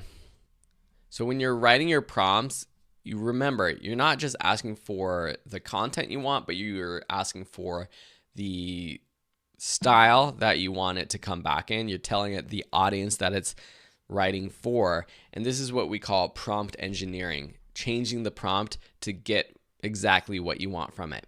So Google Bard doesn't do as good as what ChatGPT 4 comes back as. It's very similar to that earlier prompt, but what it does, it gives us some additional ideas for lines that you might want to say throughout your video. Can you make a donut with sprinkles? Can you make a donut that looks like a cat? So that's kind of fun. It lets us do a little bit more of the work than just doing it all for us, but it's very, very thorough as well. So this is a great tool for sort of making your job easier, but not doing it all for you. We could take this paper plate donut and change up the prompt.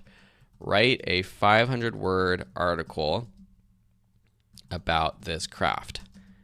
And then we could paste that.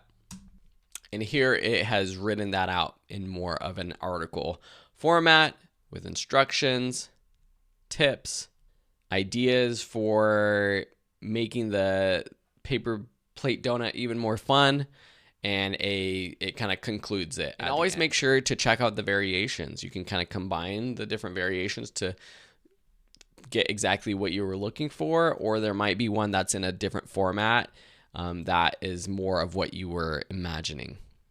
So that's how you use Google Bard. Currently, I find ChatGPT to be a bit more advanced, but we know that Google Bard has the Google name and company behind it, and it's only going to get better and better and better. So I wouldn't write it off yet, but at the time of recording, I would do most of my work with ChatGPT 3.5 or 4 if you are a paying plus member. I just find it to be a bit better. All right, I hope you enjoyed this crash course, and we will see you in another lesson. Bye. Welcome to this lesson on text to image generation. In the following lessons, I've included crash courses on how to use Adobe Firefly, DALL-E, and Midjourney. These are 3 powerful tools that can help you create images from text. In this lesson, I want to talk about the differences between the apps, which one I recommend. In the following lessons, I walk through how to actually use these tools to create images. Later on in the course, I have a case study specific to using these tools for YouTube thumbnails that you should check out. For now, I just want to walk you through how to use these tools, but you can use them for anything. Imagine creating YouTube thumbnails, but also artwork within your videos. Any sort of image or graphic, you can use these tools to create that kind of artwork.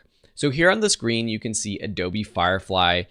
It's in beta right now, and these tools are changing and being updated all the time. So by the time you watch this, it might change. It might be something that you're using Photoshop and you're actually would rather just use Photoshop to create artwork instead of using the web app. But if you're not a Photoshop user and you do have an Adobe account, Adobe Firefly does have this web option, which is at firefly.adobe.com. You'll see the text to image generation page, and you can see all of the different examples of types of images that people are creating based off of text prompts. So this is just someone typing in text, and you can get a highlight of the text here, and you can see what was created. And so I'm gonna walk you through this process in the crash course lesson, but use this as inspiration for what you might need to create. Not just big thumbnail images, but maybe background textures that you include in a video or in a graphic that you're using. You can use it all sorts of ways. The quality of images in Adobe Firefly is really, really high. So I like using Firefly. The downside is you need an Adobe membership to use Firefly, which does cost. So that's no good if you want something for free. DALL-E is OpenAI's tool. OpenAI created ChatGPT, and they have created DALL-E, which is their text-to-image generation tool. To get to DALL-E, you can go to openai.com and go down to product and then DALL-E 2, and you can try it out. If you have a ChatGPT account, it's the same account. You do need to purchase credits. So if you go up to your profile up here, you can click buy credits, and it takes credits to actually create images. So it's more affordable than Adobe Firefly, and they used to have free credits every month. They've sort of changed this, so you might be able to try it out for free if you are new. But you can see the images. I have just found that it's really hard to get these high quality images using prompts in DALL-E, but you can try it out. It's much more affordable. And if you already have the ChatGPT account, you might as well try it out. And I have the crash course that walks you through this. And then lastly, there's Midjourney. Midjourney is super, super powerful. It also costs though. So go to midjourney.com and choose join the beta. This is a bit more confusing than the other tools because you're actually using Discord as the tool, the interface to create images. But you can see that these are all images that I've actually created from my own prompts, from photorealistic images of this cat wearing a top hat to artwork like this kid going on an adventure here. All sorts of fun stuff that you can do with Midjourney. So here you can see an example of this like background pattern or textures. Here we got all these vintage style cameras that are cool. You can do so much with Midjourney and with all of these tools. So enjoy the next lessons where I walk through how to use each of these tools. And then for more specific YouTube video creator content using these tools, I'll see you in the case study section later on. So here on the text to image page, you can see examples and you can scroll up or down, which is kind of interesting to see what the image is and what the result is. A hamster wearing a tracksuit and lifting weights. You click on the box down below to type in your prompt. A cute sea otter holding a bouquet of flowers. You click generate or hit the return button. Here you're automatically going to see something different than what you saw using DALL-E or Midjourney if you've used those other tools. You have a lot of different options that can adjust this photo on the right hand side. Now we see the 4 variations that have been generated. You can click on one of them to open it up to see it in a bigger view. And for each of these photos, you have the option to download it. That might be the first thing you want to do. You can rate it, which will help Firefly get better and better at generating. You also have an option for showing similar. So clicking on this, it will create another version similar to the one that you liked. And there's also an option for generative fill. Before I go over that though, on the right hand side, we have all of these options. So on the top, you can quickly change the aspect ratio from a square image. Say we want a widescreen 16:9 image for a video thumbnail or something like that. You can quickly adjust it right here in the app. While that loads, we have different content types. So you have none, which will just refer to whatever content prompt you put into your prompt. For example, artwork, illustration, sketch, photo, whatever. If you have that in your prompt, you don't necessarily need to choose a content type here. But up here, we can quickly change from art to photo, and it will regenerate this same image as a more photorealistic image. Depending on the subject matter, depending on the prompt, it will look more or less realistic. This one is so great right here. I'm going to heart that one. That's going to add that to my favorites, and I'm also going to give it a rating. Down below content type, you have styles. So let's click on the all, and you can see there's so many different styles that can change what this looks like. So for example, let's change to hyper realistic. It adds that tag here to our prompt down below. And then also let's go down and change some of these other settings. So color and tone, we can choose. Do we want it to be black and white, warm tone, cool tone? I'm going to choose vibrant color. For lighting, let's do backlighting. That's going to be nice. And composition, let's go ahead and do a close-up. So now we have all of these tags that help us adjust our image, and we're going to click generate. Now we have all 4 images with the styles that we applied, the different settings. This one now, beautiful backlighting on this hyper realistic image of this otter. Now this image doesn't look completely like a real photo. I'm going to go ahead and download it. So I'm going to click continue to download it. But a different prompt might work better. Let's leave all of these styles, and I'm just going to type in a long exposure of a waterfall. And let's actually change our aspect ratio to vertical. And now we have an image that looks quite realistic. You can see in the detail of this long exposure that the background looks pretty good. I might change some of these things like vibrant color. I would maybe just put none. Lighting, let's just do none as well. Composition, let's do wide angle. Let's regenerate these options.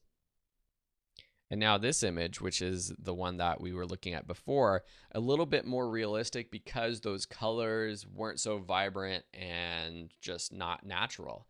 And that's text to image. Play around with it. Use these other examples to give you some inspiration.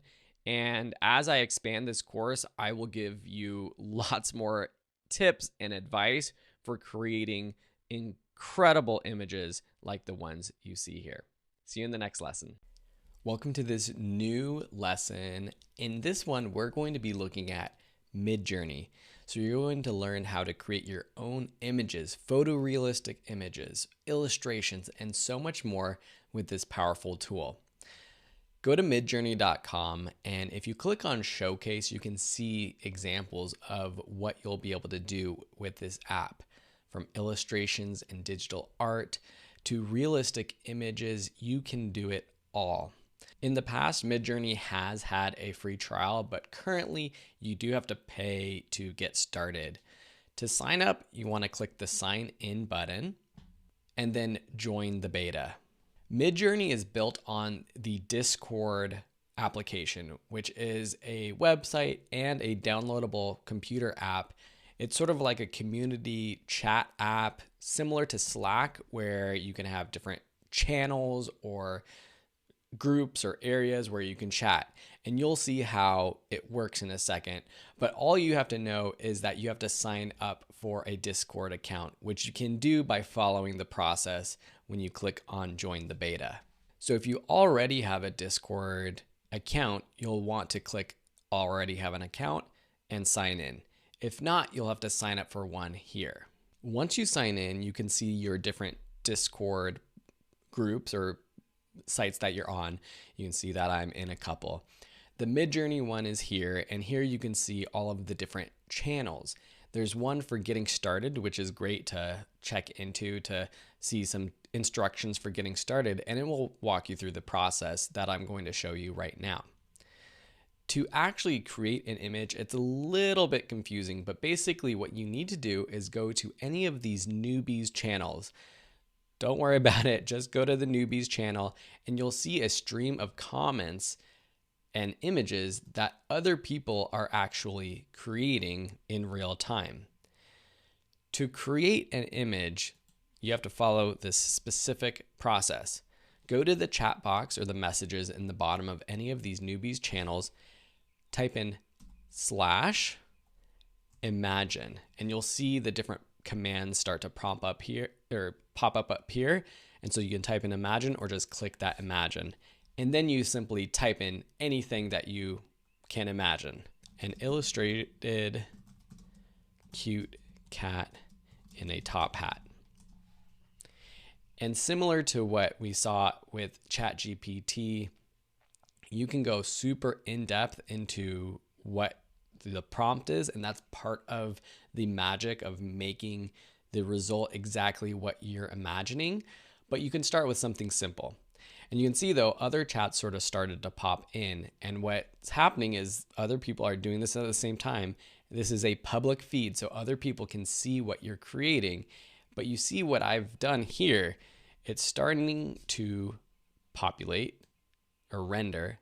It's at 31%, 46, and you can start to see the image. Once it's done, that chat or that comment will pop down to the bottom as an actual published comment. And here we can click on it and we can see the full resolution of that image. So we've got 4 illustrated cats. What do we do with this? It gives us 4 variations. Underneath this image, you see 8 buttons, or actually 9 buttons, U1 through 4 and V1 through 4. U means you're going to be able to upscale or create a higher resolution image of any of one of these. Starting in the top right, it's U1, U2, 3, and then 4. So if you're happy with one of these images, you just click U1, for example, and it will upscale this first image. V1 through 4 means you like this image, but you want it to create some variations to see if it can create something a little bit different.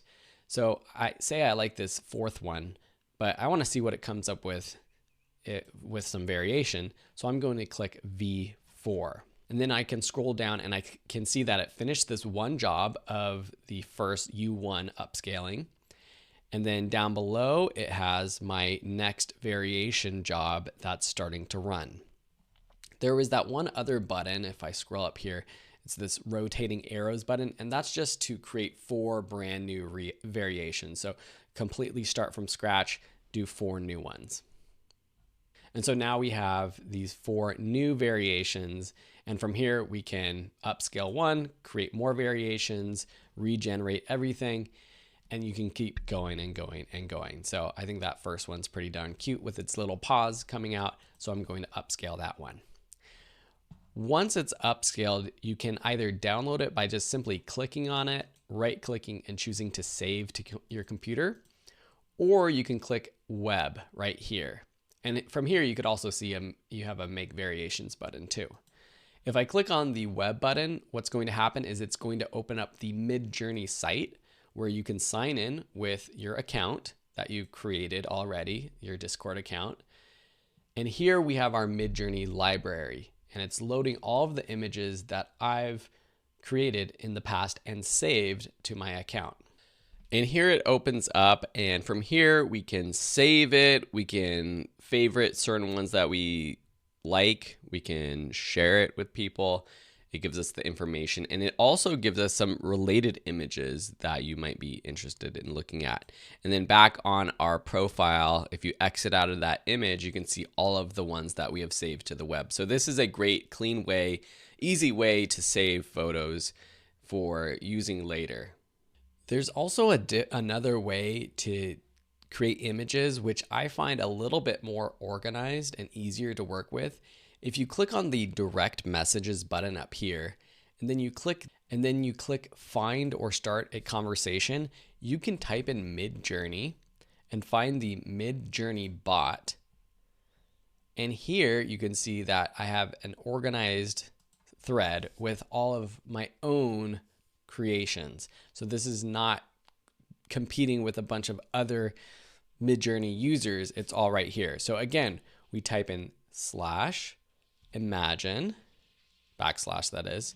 Now let's do a photorealistic image of a cat wearing a top hat sitting in the middle of a pile of fall leaves.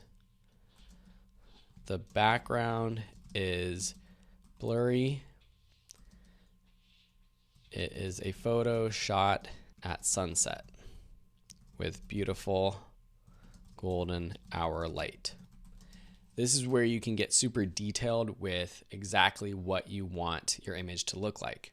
So the main things while this starts to load to think about when you're putting in a prompt for Midjourney are, of course, the subject, also what's around your subject, what the setting is, and then the style or format. So is it a photo? Is it an illustration?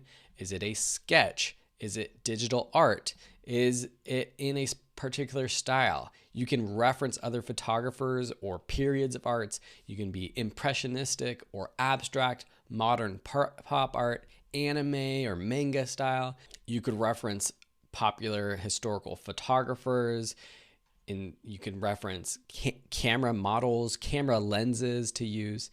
And here we have this. This is pretty good.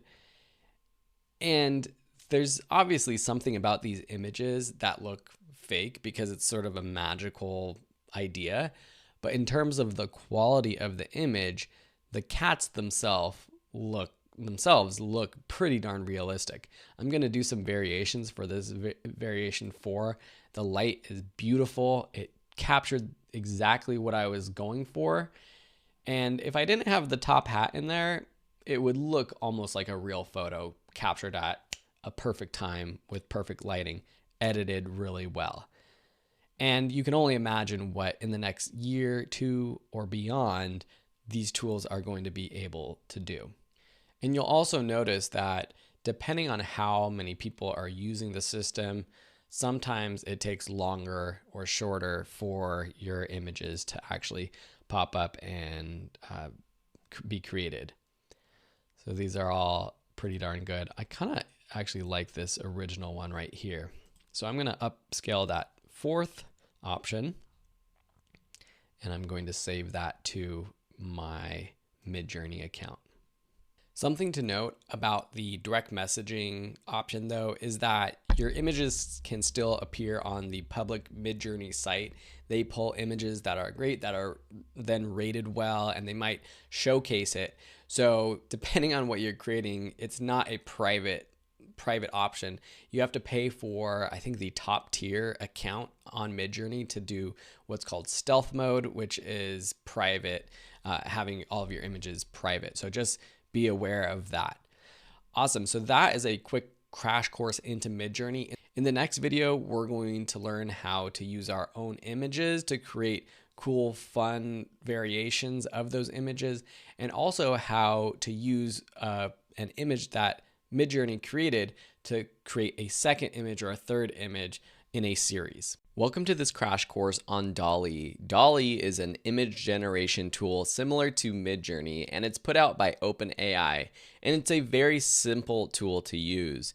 So the pros of DALL-E are that it's very simple to use. You actually get free credits every month as of now to test it out and play around. The cons are that the quality of what you get back in terms of your images, the details, just the professional quality is not as good as what you can get in a tool like Midjourney. But let's try it out and I'll walk through. It's very simple. Go over to OpenAI's website, go up to product and then DALL-E tool, and then choose try DALL-E. If you already have an account, then all you need to do is sign in. In the top right corner, you'll see that you have a certain number of credits. Right now I have 79 left, and that's because I've purchased some, but you do have some credits to start out.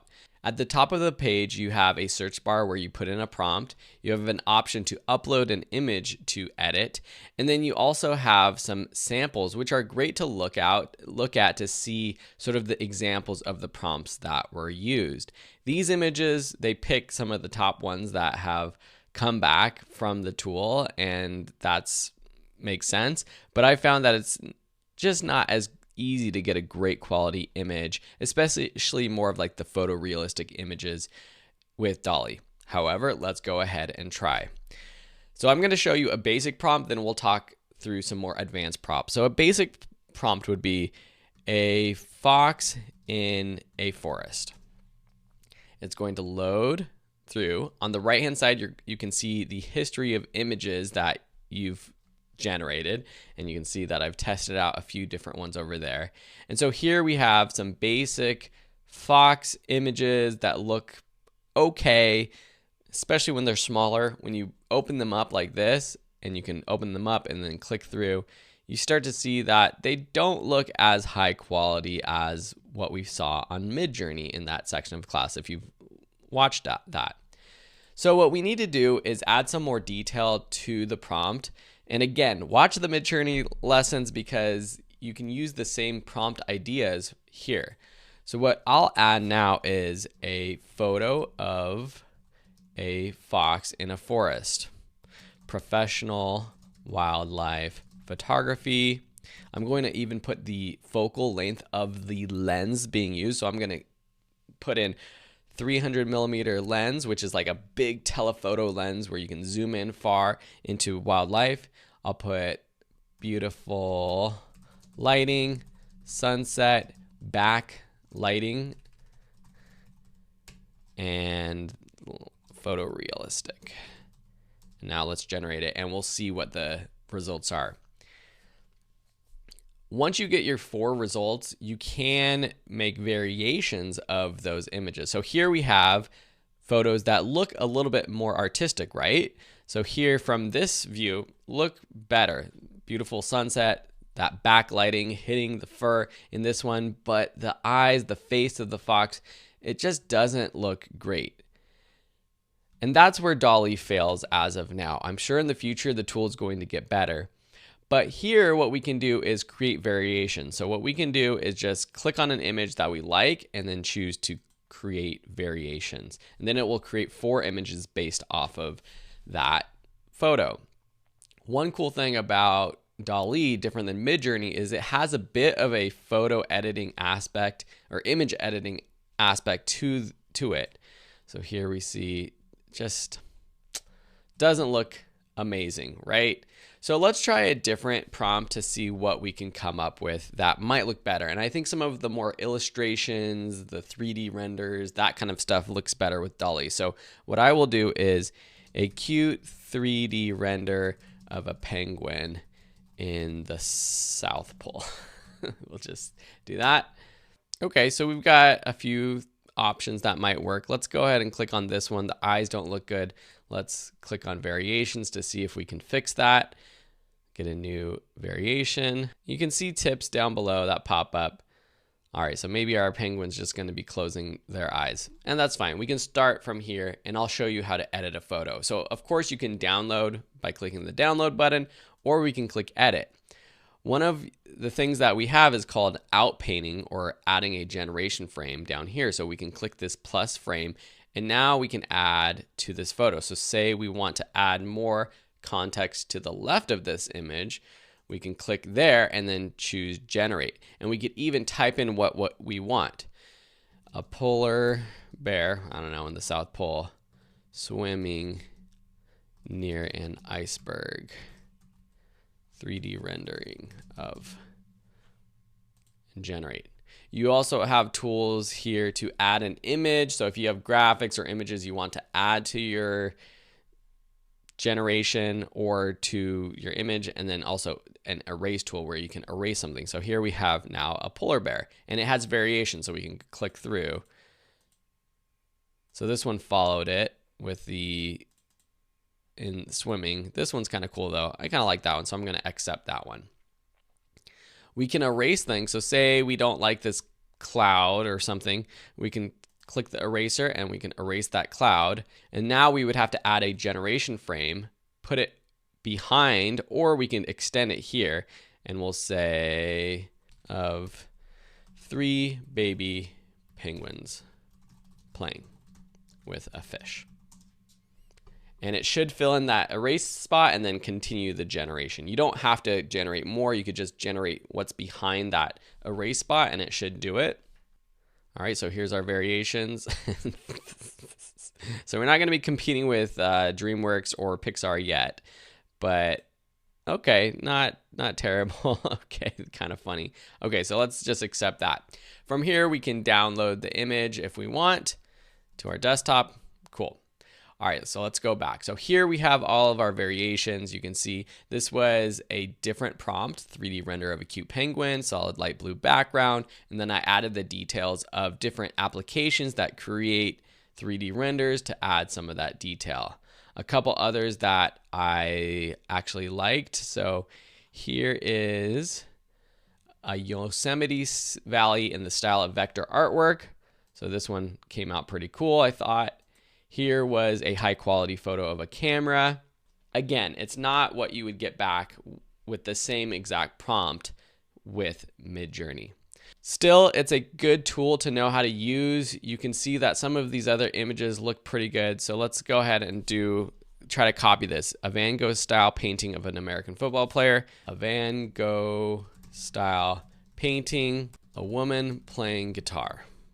And so here we have these more abstract images actually look a lot better. I'm going to create a variation for that. So right now, here's an example that pops up with the tip. Stained glass window depicting hamburger and french fries. That's great. So always think about not only the subject matter, but also the style. And if there's any reference to other people's style of painting, photography, the specific format, 3D rendering, a painting, a photo, a sketch, pencil sketch, watercolor, the medium of the artwork. Always think about all those things when you're creating a prompt, and definitely check out the Midjourney section if you haven't watched that already. So this is DALL-E. I hope you enjoyed this lesson. Once DALL-E starts to get a little bit more advanced, I'll create some more lessons on it in terms of how to properly improve your prompts and things like that to really get high quality images from DALL-E. All right, have a beautiful day. See you in another video. Here are 3 AI voiceover generators that you should check out. This isn't a tutorial on each of them. The process is very, very similar for all of these. Basically, you just submit text and it will come back with the audio. Some of them have advanced features such as changing the pitch, the tone, the pauses in between sentences, after sentences, after commas, and things like that. Of course, all of them have a ton of different voices to choose as well. Some sound a little bit more realistic than others, but these are tools that I find to be more realistic than what we saw with the Pictory AI voices. Narrowkey is one of them, Speechify, and Lovo. Speechify actually has celebrity voices, and this is a whole new thing that's happening where people can actually submit their voice, they record a bunch of audio, and then that's a style, an AI voice that you can use for your very own videos. So if you need Snoop Dogg to narrate your next documentary, here you go. It's Snoop D-O-double-G, and I'm an English voice from the United States. It's time for you to get your reading superpowers. So that's something that sets Speechify apart. Lovo is another one, and very similar. Both Speechify and Lovo are pretty advanced in terms of what you can create. I wanted to mention Narrowkey because this is actually free to get started. So if you sign up for a free account, then you just click Get Started and then choose Text to Speech Audio. What you can do is we can just type in anything, and you have a very short limit with the free account, but you can test it out. So let's choose American English, and we're going to choose Will. Let's see what Will sounds like. Hi, I'm Will. All right, so let's see if I could replace my good friend and co-instructor for many of my photography courses, Will, by generating new audio from him by automatically using AI Will. Hi, I'm Will. I'm so excited to teach you about photography. Not going to compete with Will Carnahan yet, but for social media content, other videos, and that was just a random choice of a voice. There's other ones that might fit your style better. And like I said, Narrowkey is free to play around with, get started. You can do some short videos before you have to upgrade to a paid plan. So Narrowkey, Speechify, and Lovo, these are the ones that I recommend checking out if you're looking for AI voiceovers for your own videos. Cheers. Welcome to this lesson on video AI tools. In this one, I'm going to go over Pictory.ai, which is an amazing tool that can automatically create video content from a script, from an article, and some other things as well. You'll see in a second. And the other thing that's cool is it's free to play around with. So you can sign up for an account and play around with the tool. You can see how it works before actually paying for it, which is really cool. And I'll show you it in just a second. But so go to Pictory.ai and sign up for a free membership. Then you'll get to a page that looks like this, where you can create a video from a script, from an article. If you have articles out online, you just paste the link to that article and it will come up with something for you. And then there's others like editing videos using text or adding visuals to video. If you've already created a video, you can kind of add B-roll here. But what we're going to be doing is script to video. So I'm going to click proceed. Here we have a script editor. You can type out a script yourself, or you can use an AI tool like ChatGPT to write one for you, which is what I'm going to do here. So on ChatGPT, I'm going to just write a 1-minute video script with 3 fun facts about kittens. So just gonna try to make it fun, social media, something like that. What you'll need to do is have ChatGPT edit this for you. You can do it yourself, but what we don't want these scene names, scene numbers. We don't want the narrator text itself. All we want is the text for the video script itself, because in the video, with Pictory, it's going to add that text to the screen, which is good for social media. A lot of people don't watch our videos with audio on, and we'll add an AI voiceover too. But what I'm going to do now, so we have this scene or this video. What I'm going to do is ask it to rewrite this script, remove the scenes and narrator text, just include the transcript, no quotations. So just trying to get it to rewrite it with just the text itself. Introducing the adorable world of kittens, blah, blah, blah. So yes, it should be the same as what it has here, introducing the adorable world of kittens. Great. So sometimes if you don't get what you want, you just reprompt it. And this is using ChatGPT 3.5 too. One thing you'll want to do is just read this out, because what I want is a 1-minute video, but I found that sometimes the scripts that ChatGPT writes it's longer than 1 minute. What I'll do is just ask it to rewrite and condense. So let's just start with this super short content right here. Of course, you could edit it yourself. You want to do all of your fact checking, make it actually unique and interesting, but this is a good starting point. So I'm going to copy this text and then head back to Pictory.ai. Here, I'm going to paste our text. I'm going to name it Kitten Facts. You can change the scenes. So each scene is like a new video, and you can have it seen on every sentence break, so after a period or line break. Sometimes this is a lot of text for one scene. So what I'm going to do is just kind of break this up so that each of these lines is a new scene. Okay, so that looks pretty good. And then we're going to click proceed. Then we have the templates library. We can create a style and branding for ourselves, but just getting started, we're just going to pick one of these that looks pretty good. You can kind of get a preview of what the text is going to look like. All of this you can change later on. Let's see. I'm just going to pick this sunrise. That's kind of like a fun text, or maybe graceful. That's kind of neat. So let's select that. Then you choose your aspect ratio. 9:16 is a good one for social media reels, but of course you can choose 16:9 for something like YouTube, or 1:1. Also great for social media videos, which is a square. It's going to analyze the text and create the video for us.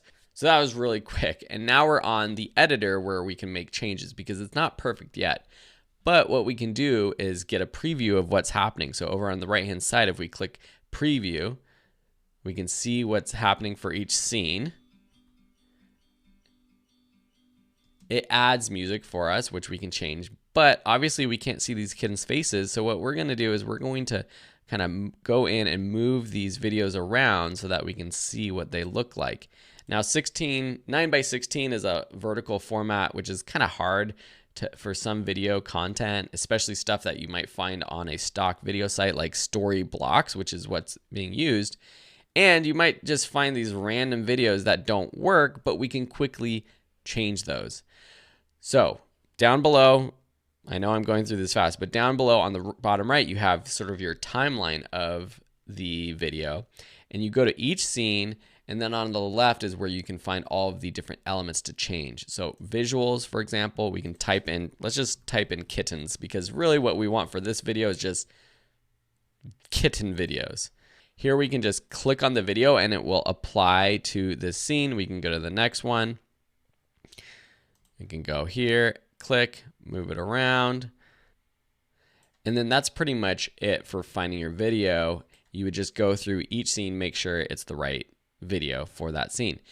If there is a scene where the text doesn't look great, you can move it around just by clicking and dragging this box around, or you can make all of your edits, typical edits to the text, the size, the spacing, everything like that. If you want to make changes to it for all of the scenes quickly, once you've made changes here, just click the Apply to Positions on All Scenes button up there. The other thing you can do is add AI voiceover, which I think is great because it's good to have the text on the screen, but having a voiceover is nice too. What you can do is add your own voiceover that you've recorded by clicking the Add Voiceover button. Either upload a file that you've created or record a voiceover right from the app. There are other AI voiceover tools that I'll go over in the future of this class in another video that have a higher quality sound more natural, but they do have AI voiceover here in the tool. If you click on audio, click on voiceover, here you can choose a voice and preview it with the play buttons. Welcome to Pictory. It has been shown. Welcome to Pictory. Welcome to Pictory. Welcome to Pictory. And once you find one that you like, you can click apply, and it's going to apply it to your video. And now when we click preview, it's going to take a moment to load, but once it renders out, Get ready to discover 3 fascinating facts about kittens. you can get a preview of that scene. To preview the whole video, once you're done, you click the preview button at the top. Get ready to discover 3 fascinating facts about kittens. Fact number 1. Kittens are born with closed eyes, which typically open after 1 to 2 weeks. So obviously I'm going to pause this here. I haven't gone through all the videos, scenes to change the visuals. And you're seeing that this AI tool, it's not taking the context of the whole video and applying it. I'm hoping that in the future with this tool and other AI video tools, they kind of use the context of and the subject of the video throughout. So it knows like, okay, the text is about doing flips, but we're not going to have a video of a person doing flips. We're going to have a video of cats rolling over each other or whatever. And so that's where one drawback, the weakness of this tool. But overall, this is something that if I wasn't trying to create a tutorial about this right now, it would take me about 5 minutes to edit this whole video, get it up and running. And you can imagine that you could outsource this as well, from beginning writing the script to uploading and downloading. And of course, you'll need to upgrade to download this video without the watermarks. But it is a pretty darn cool tool. I didn't go over these other buttons here, but you could add text, you could add other elements like stickers and animated GIFs right here. You could change the style over here, and this is where you can create a new style. You could add your branding, like your logos over in the bottom left with your branding, and then you could quickly change the format if you want to create this for both an Instagram reel and then also publish it on YouTube as a 16:9 landscape video. So cool to be able to automatically do all of this for us. And I found that Pictory is definitely one of the easiest to use. I like the format of the app, and it's great that you can get started for free and play around with it. All right, I hope you enjoyed this tool and this tutorial. If you have other questions about this one, or if you have suggestions for other AI tools or things that you want to learn or that you've played around with and think other students in the class would like, post it to the class. We would love to see it. And I will see you in another video. Cheers. Welcome to this section, which is case studies with me. In this section, I'm going to show you the real-world implementation of ChatGPT for YouTube that I am doing. So the next lessons will be specific things showing you a different approach similar to what Dan has taught you, but with my own twist, and showing you exactly how I'm having success using these methods. The next lesson is super exciting because I'm going to show you how I'm increasing my views, my watch time, my click-through rate by using ChatGPT to help with titles. So I'll show you that in the next lesson, and I'll be adding more case studies over time as well. So enjoy these case studies. In this video, I want to show you how I tripled my click-through rate using ChatGPT. So first, I'm going to show you the results and then walk you through the entire process of what I did. And it's a repeatable, replicable process that you can do right now. So here on the screen, what you're looking at is a view of the analytics from my YouTube channel. Now let me walk you through because it is kind of confusing. This is showing all of the videos that I've posted since the beginning of January 2022. This line here is showing the click-through rate, which is one of the most important metrics on YouTube. It's basically showing how many times did someone see your video thumbnail or title and click through to your video. Notice that in the beginning, it's a very, very low click-through rate. This is typical average click-through rate for me, 1%, 1.5%. All of a sudden though, in May, April and May, it jumps up to 3.7%, 2.2, 3.1, 3.0, 2.9, 3.2. In essence, it has tripled. And what does this result in? This results in lots more views, lots more watch time, lots more subscribers. So, and you can see here the total impressions is just under 3 million for these specific videos. And so in essence, by tripling our click-through rate, or even doubling if you want to be conservative over the past year, we're getting 2 to 3 times more actual views or increased in watch time.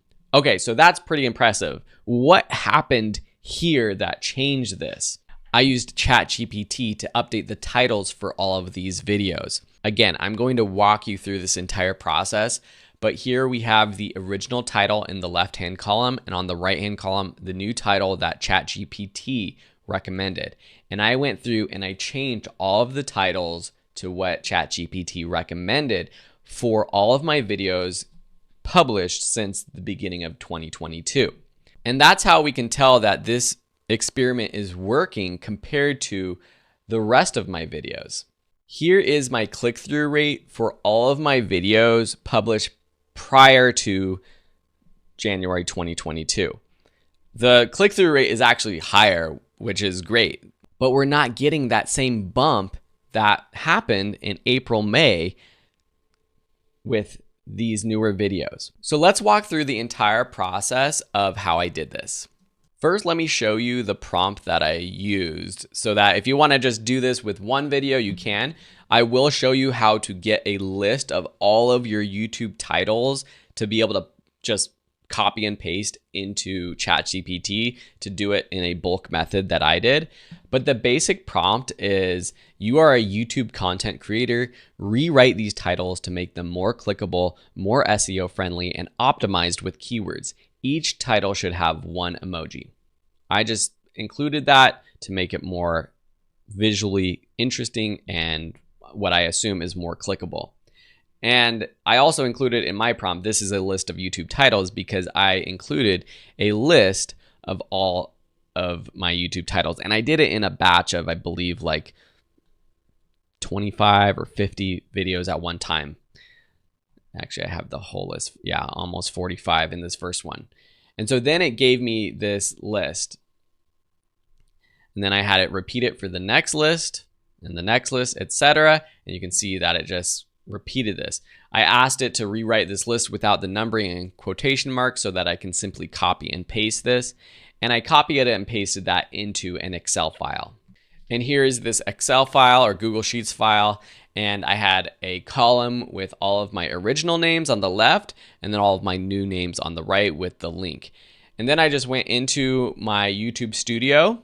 And here in YouTube Studio, the easiest way to quickly edit titles in a bulk method is just to click the options button, click edit title and description, and apply, copy and paste, or just paste the new title here and apply it, rather than clicking the details page and going into the back end page and then having to change it and then back out to this page. So you can just click that three little ellipses dots button, click edit title and description. So that's pretty much the process. You just ask ChatGPT to write a new title and then copy and paste it. How do we do it in a bulk method? In the next lesson, I'm including this text here that you can copy and paste. This comes from a YouTuber, Soft Expert. I have to give all credit to him. He created a tutorial on how to actually get all of the YouTube titles and copy and paste them using this method that I'm going to show you now. First, you want to go to your YouTube channel and then click the videos page or the videos tab. Then right click and choose inspect. This works on Google Chrome, Edge, most browsers, but you want to inspect and you want to go down to the console. This is where you're actually going to paste that code. So this first code here, we're going to copy this. And this is in the next lesson if you want to be able to simply copy and paste this. And I'm also including a link to this tutorial as well and the resources of this lesson. Then here where there's the little text box, paste it and enter. Now what's going to happen is this is just opening basically all of these videos on our page. It's scrolling through the channel. And depending on how many videos you have as a channel, it's just going to open it up depending on how fast your internet is. While it's doing that, I'm going to copy this text here, this second code. And I could let this just continue opening, but I'm just going to paste this code to show you. So say it went to the end of your channel or not, I'm going to paste this code and then press return on my keyboard. You can see that it actually removed all the code and now it has simply the clean title and the URL for all of these videos that it opened. So now I can click in here, scroll up and copy, and then go to a new Google Sheet, to an Excel file and paste this. And it pastes two columns basically, the URL and the name. If you don't need the URL, you don't need that. I'm gonna delete this row or column. And now we have all of our old titles. And from here, we can just copy and paste a chunk of them, copy the first 20 and paste those into ChatGPT as a list that you want to change using that prompt that we talked about before, which I'll also include in the text of the next lesson so you can simply copy and paste it. So this was an experiment that I did just with videos that I released in the past year or so. I'm going to do this with the rest of my videos because doubling or tripling my views and my impression click-through rate will certainly help my YouTube channel to grow. All right, I hope you enjoyed this case study and I will see you in the next lesson. In this case study, I'm going to show you how I'm using tools like Midjourney and Adobe Firefly to generate images that I use for YouTube and also within my videos. Here on the screen, you see this photo that we captured for an upcoming photography lighting course that we're putting out. And this is a great photo for the thumbnail or just an example of the style of photography you can capture after taking our course. Except it's not. This is an image that was created with Midjourney using the prompt, a photorealistic image. A photographer takes a portrait of a beautiful woman. They are in a photography studio with multiple camera flashes. This is one example that it resulted in. I changed some of the words to get a different type of background. So this is a photorealistic image, a portrait of a beautiful woman. She sits in a photography studio with multiple camera flashes around her. Behind her is a white textured backdrop.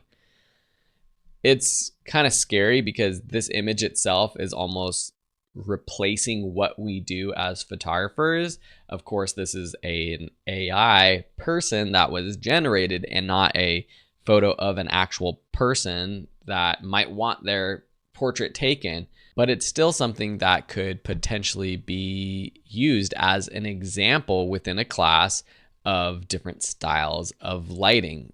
We've got different Rembrandt lighting and backlighting and split tone lighting. Styles of lighting you could actually prompt Midjourney to replicate in its artwork. A completely different prompt that I gave was flat 2D digital art of a photography camera and external flash and multiple lighting stands. Midjourney didn't, I tried to get this to be right, but it didn't do an exact response of what I was asking for. I was looking for more of like this 2D flat art, but something I could use as a YouTube thumbnail or again in the branding of the class if I wanted something completely different. You can tell that some of the devices that it recreates, if you just glance at it, looks like photography equipment, but then you look closely and you're like, what the heck is that? But Midjourney did a decent job. You can see that I went through several iterations of these examples. Here was one where I was just trying to get like that photography studio look, which would be actually pretty cool to have this as a background to our actual photographer. So maybe I take a photo of Will, the instructor, I add it to this image and superimpose him here onto that image in Photoshop. That'd be pretty cool. Here are several examples of, so here I was trying to get that flash portrait, but it kept having like images in the background, which is like kind of weird. So that's how I added the prompt for the white paper background or the white textured background. This one I thought was really nice. The lighting and everything looks really beautiful on this photo. So not bad for this one. I also want to show you what Adobe Firefly came up with. So here's a photo example. So here you can see that is pretty dang good. Followed the prompt, I would say more to a T of exactly what I was asking for, of a model sitting there with a white paper backdrop, multiple flashes on either side. This, to be honest, it's really crazy how good these look.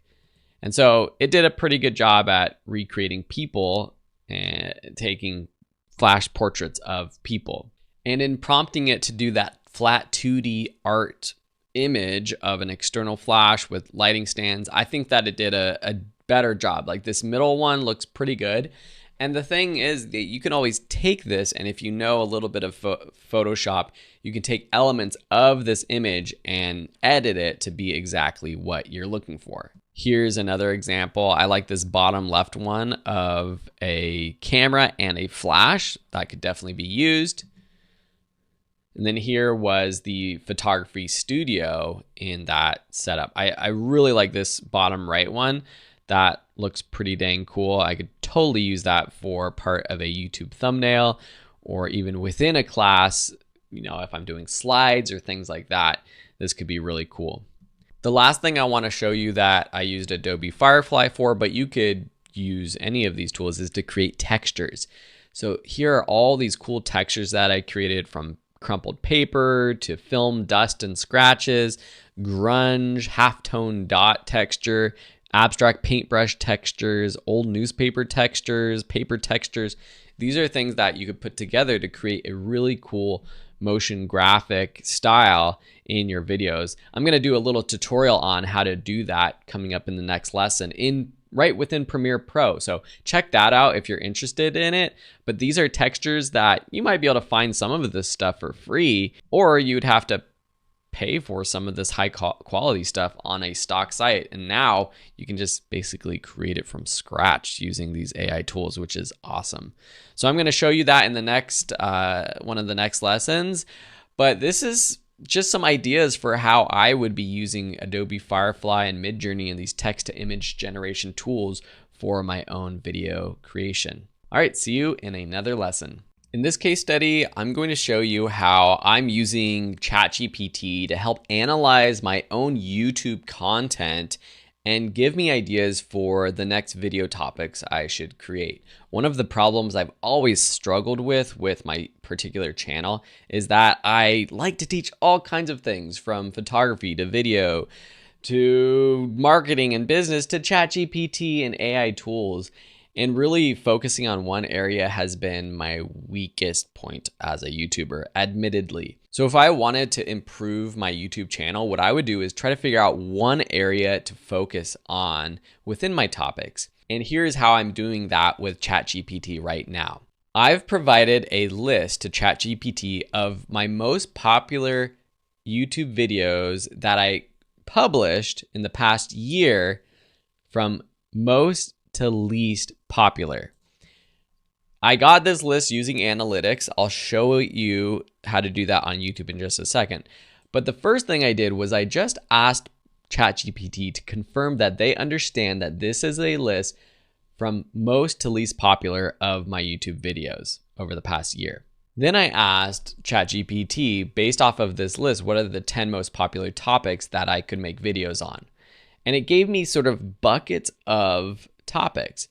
So my most popular bucket is video editing tutorials, then photography tips and techniques, then Adobe software updates, Premiere Pro workflow and techniques. So even though some of these buckets kind of overlap, it's really interesting to see how ChatGPT analyzed the different topic areas and broke them down into this list: software skill development, equipment reviews and recommendations, and then down at the bottom, AI and creativity. So that's interesting because yes, it's lower on the popularity, but it's some of my most recent YouTube videos. So that might increase later on. So from here, I could simply ask, make a list of 10 video ideas for that first topic. So I say, okay, I know this is the most popular topic area that I create content on. What are 10 ideas for video editing tutorials? And it came up with a great list of 10 ideas. So that's one simple way to get ideas based off of a little bit more in-depth analysis, rather than just simply saying, all right, ChatGPT, give me 10 YouTube ideas on XYZ topic that I'm interested in, which is another way and perfectly fine to do as well. Here's a different list that I provided though, which I think is even more interesting, similar but more interesting. Here's a list of my YouTube videos ranked from most to least successful in getting new subscribers.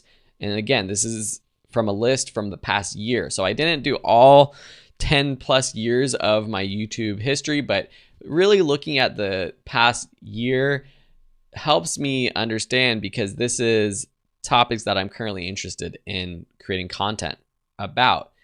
I'm not interested in some of the topics that I published 5-10 years ago. I have a video on how baseball works. That's actually my most popular video right now, but I'm not going to be creating a channel about baseball. That was a mistake in my part by creating content on all kinds of things. It worked to my benefit because it drives traffic. There's some people that subscribe. I make money from that YouTube video.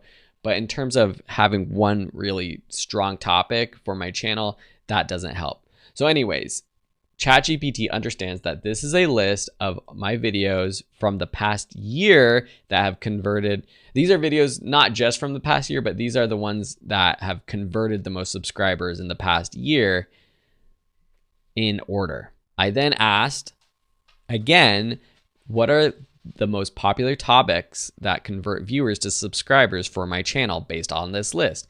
And again, it came up with this list, but it's a little bit different. Still, it has video editing tutorials at the top. Then it has software tips and techniques, photography education, animation techniques is up there higher. And that's something that I know, even though I don't put it out as many After Effects tutorials, these videos consistently do better than some of my other videos, like my equipment reviews and recommendations.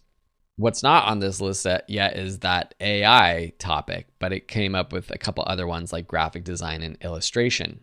Now we have this analysis from two sides, just my most popular videos and then also videos that convert to subscribers.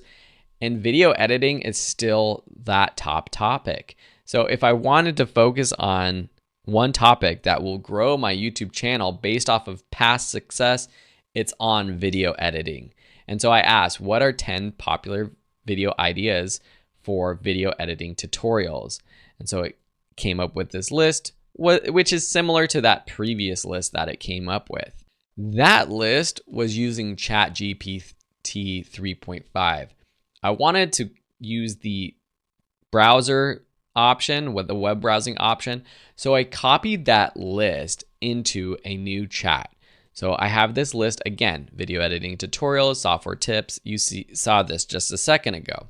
I asked it if it understood what this was. And I asked, based off these topics, what are to reorder this list into the most to least trending topic area. So this is taking that analysis to the next level. So using current browsing, internet web browsing data, it found that, again, video editing tutorials, top, then photography education, which was a little bit lower on the other one. Animation techniques is even higher on this list, and then it continues to go down, down, down. I asked it here to come up with 10 trending video editing tutorial ideas, and these ideas are more specific and more trending, more modern.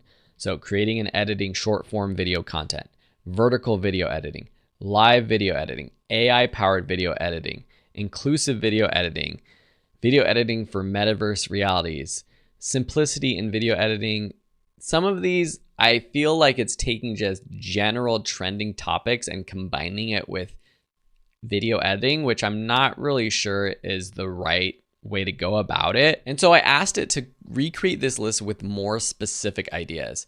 So here I have short form video editing for social media, mastering vertical video editing for mobile consumption, editing techniques for live streaming videos.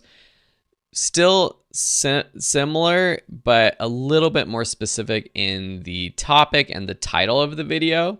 So I took this first one and I wanted to dive deeper. What are 5 unique video tutorial ideas for this topic? This first one, creating and editing short form video content. And here it came up with what now I consider are actual video tutorial topics that I might use.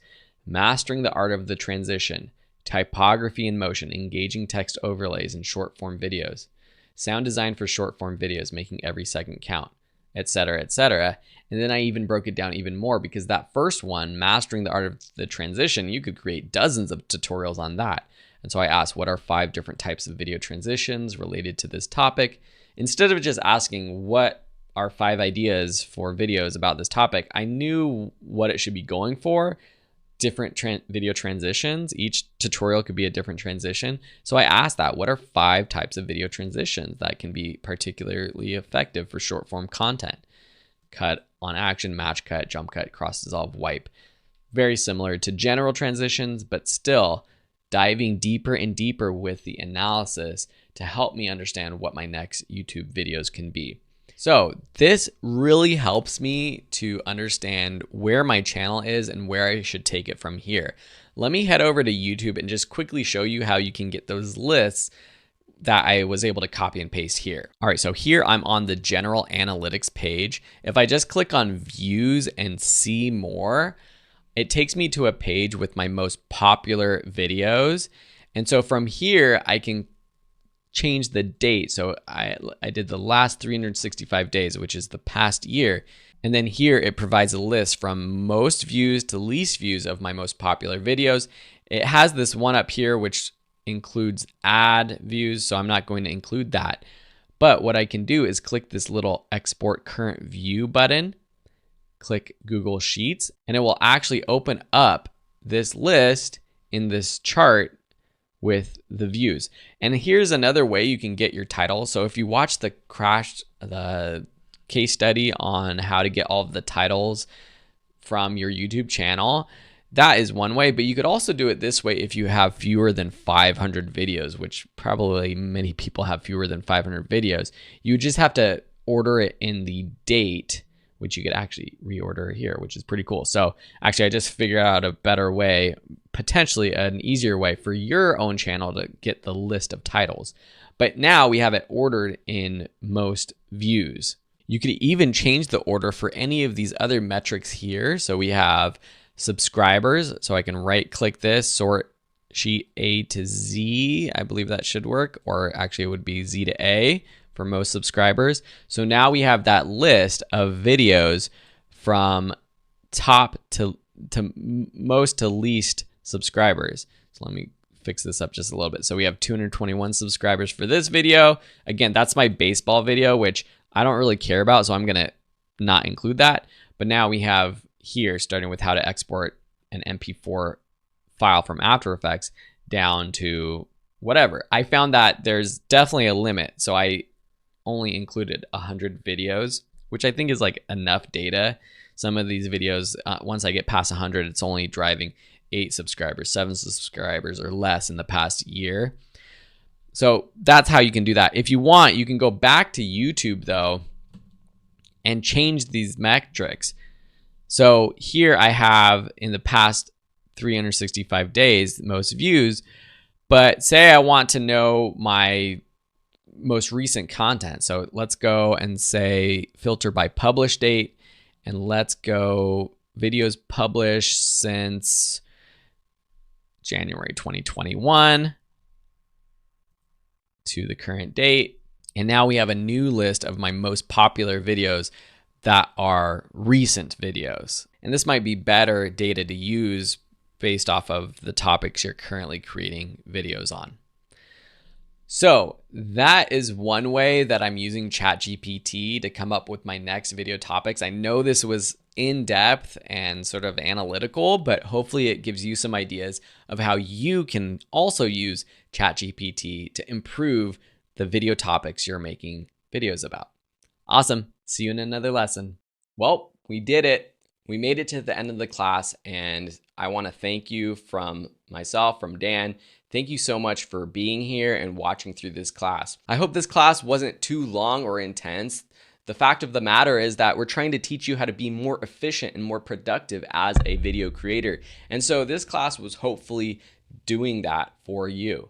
Was there anything you learned, anything that you're taking away or implementing yourself already? We would love to know. Post it to the class, post it to YouTube or Instagram or social media, tag us. We would love to hear how you are implementing AI in your own YouTube channel right now. If there was something that we didn't cover in depth enough, if there was something that you were hoping for in this class that you didn't get, please let us know. We truly care about making this a great class for students like you, and your feedback will help us make this the best class that it can be. If you haven't done so yet, please leave a review for the class. This truly is the one thing you can do to help us out, leaving a rating and a review. And with that being said, if you want to take your YouTube channel, your video production to the next level, Dan and I have a number of other courses on video production, editing, graphics, motion graphics, YouTube, the business of YouTube, and all of that you can find on our profiles. So hope to see you in another class, but until next time, have a beautiful day and good luck using ChatGPT and AI with your video creation. Bye.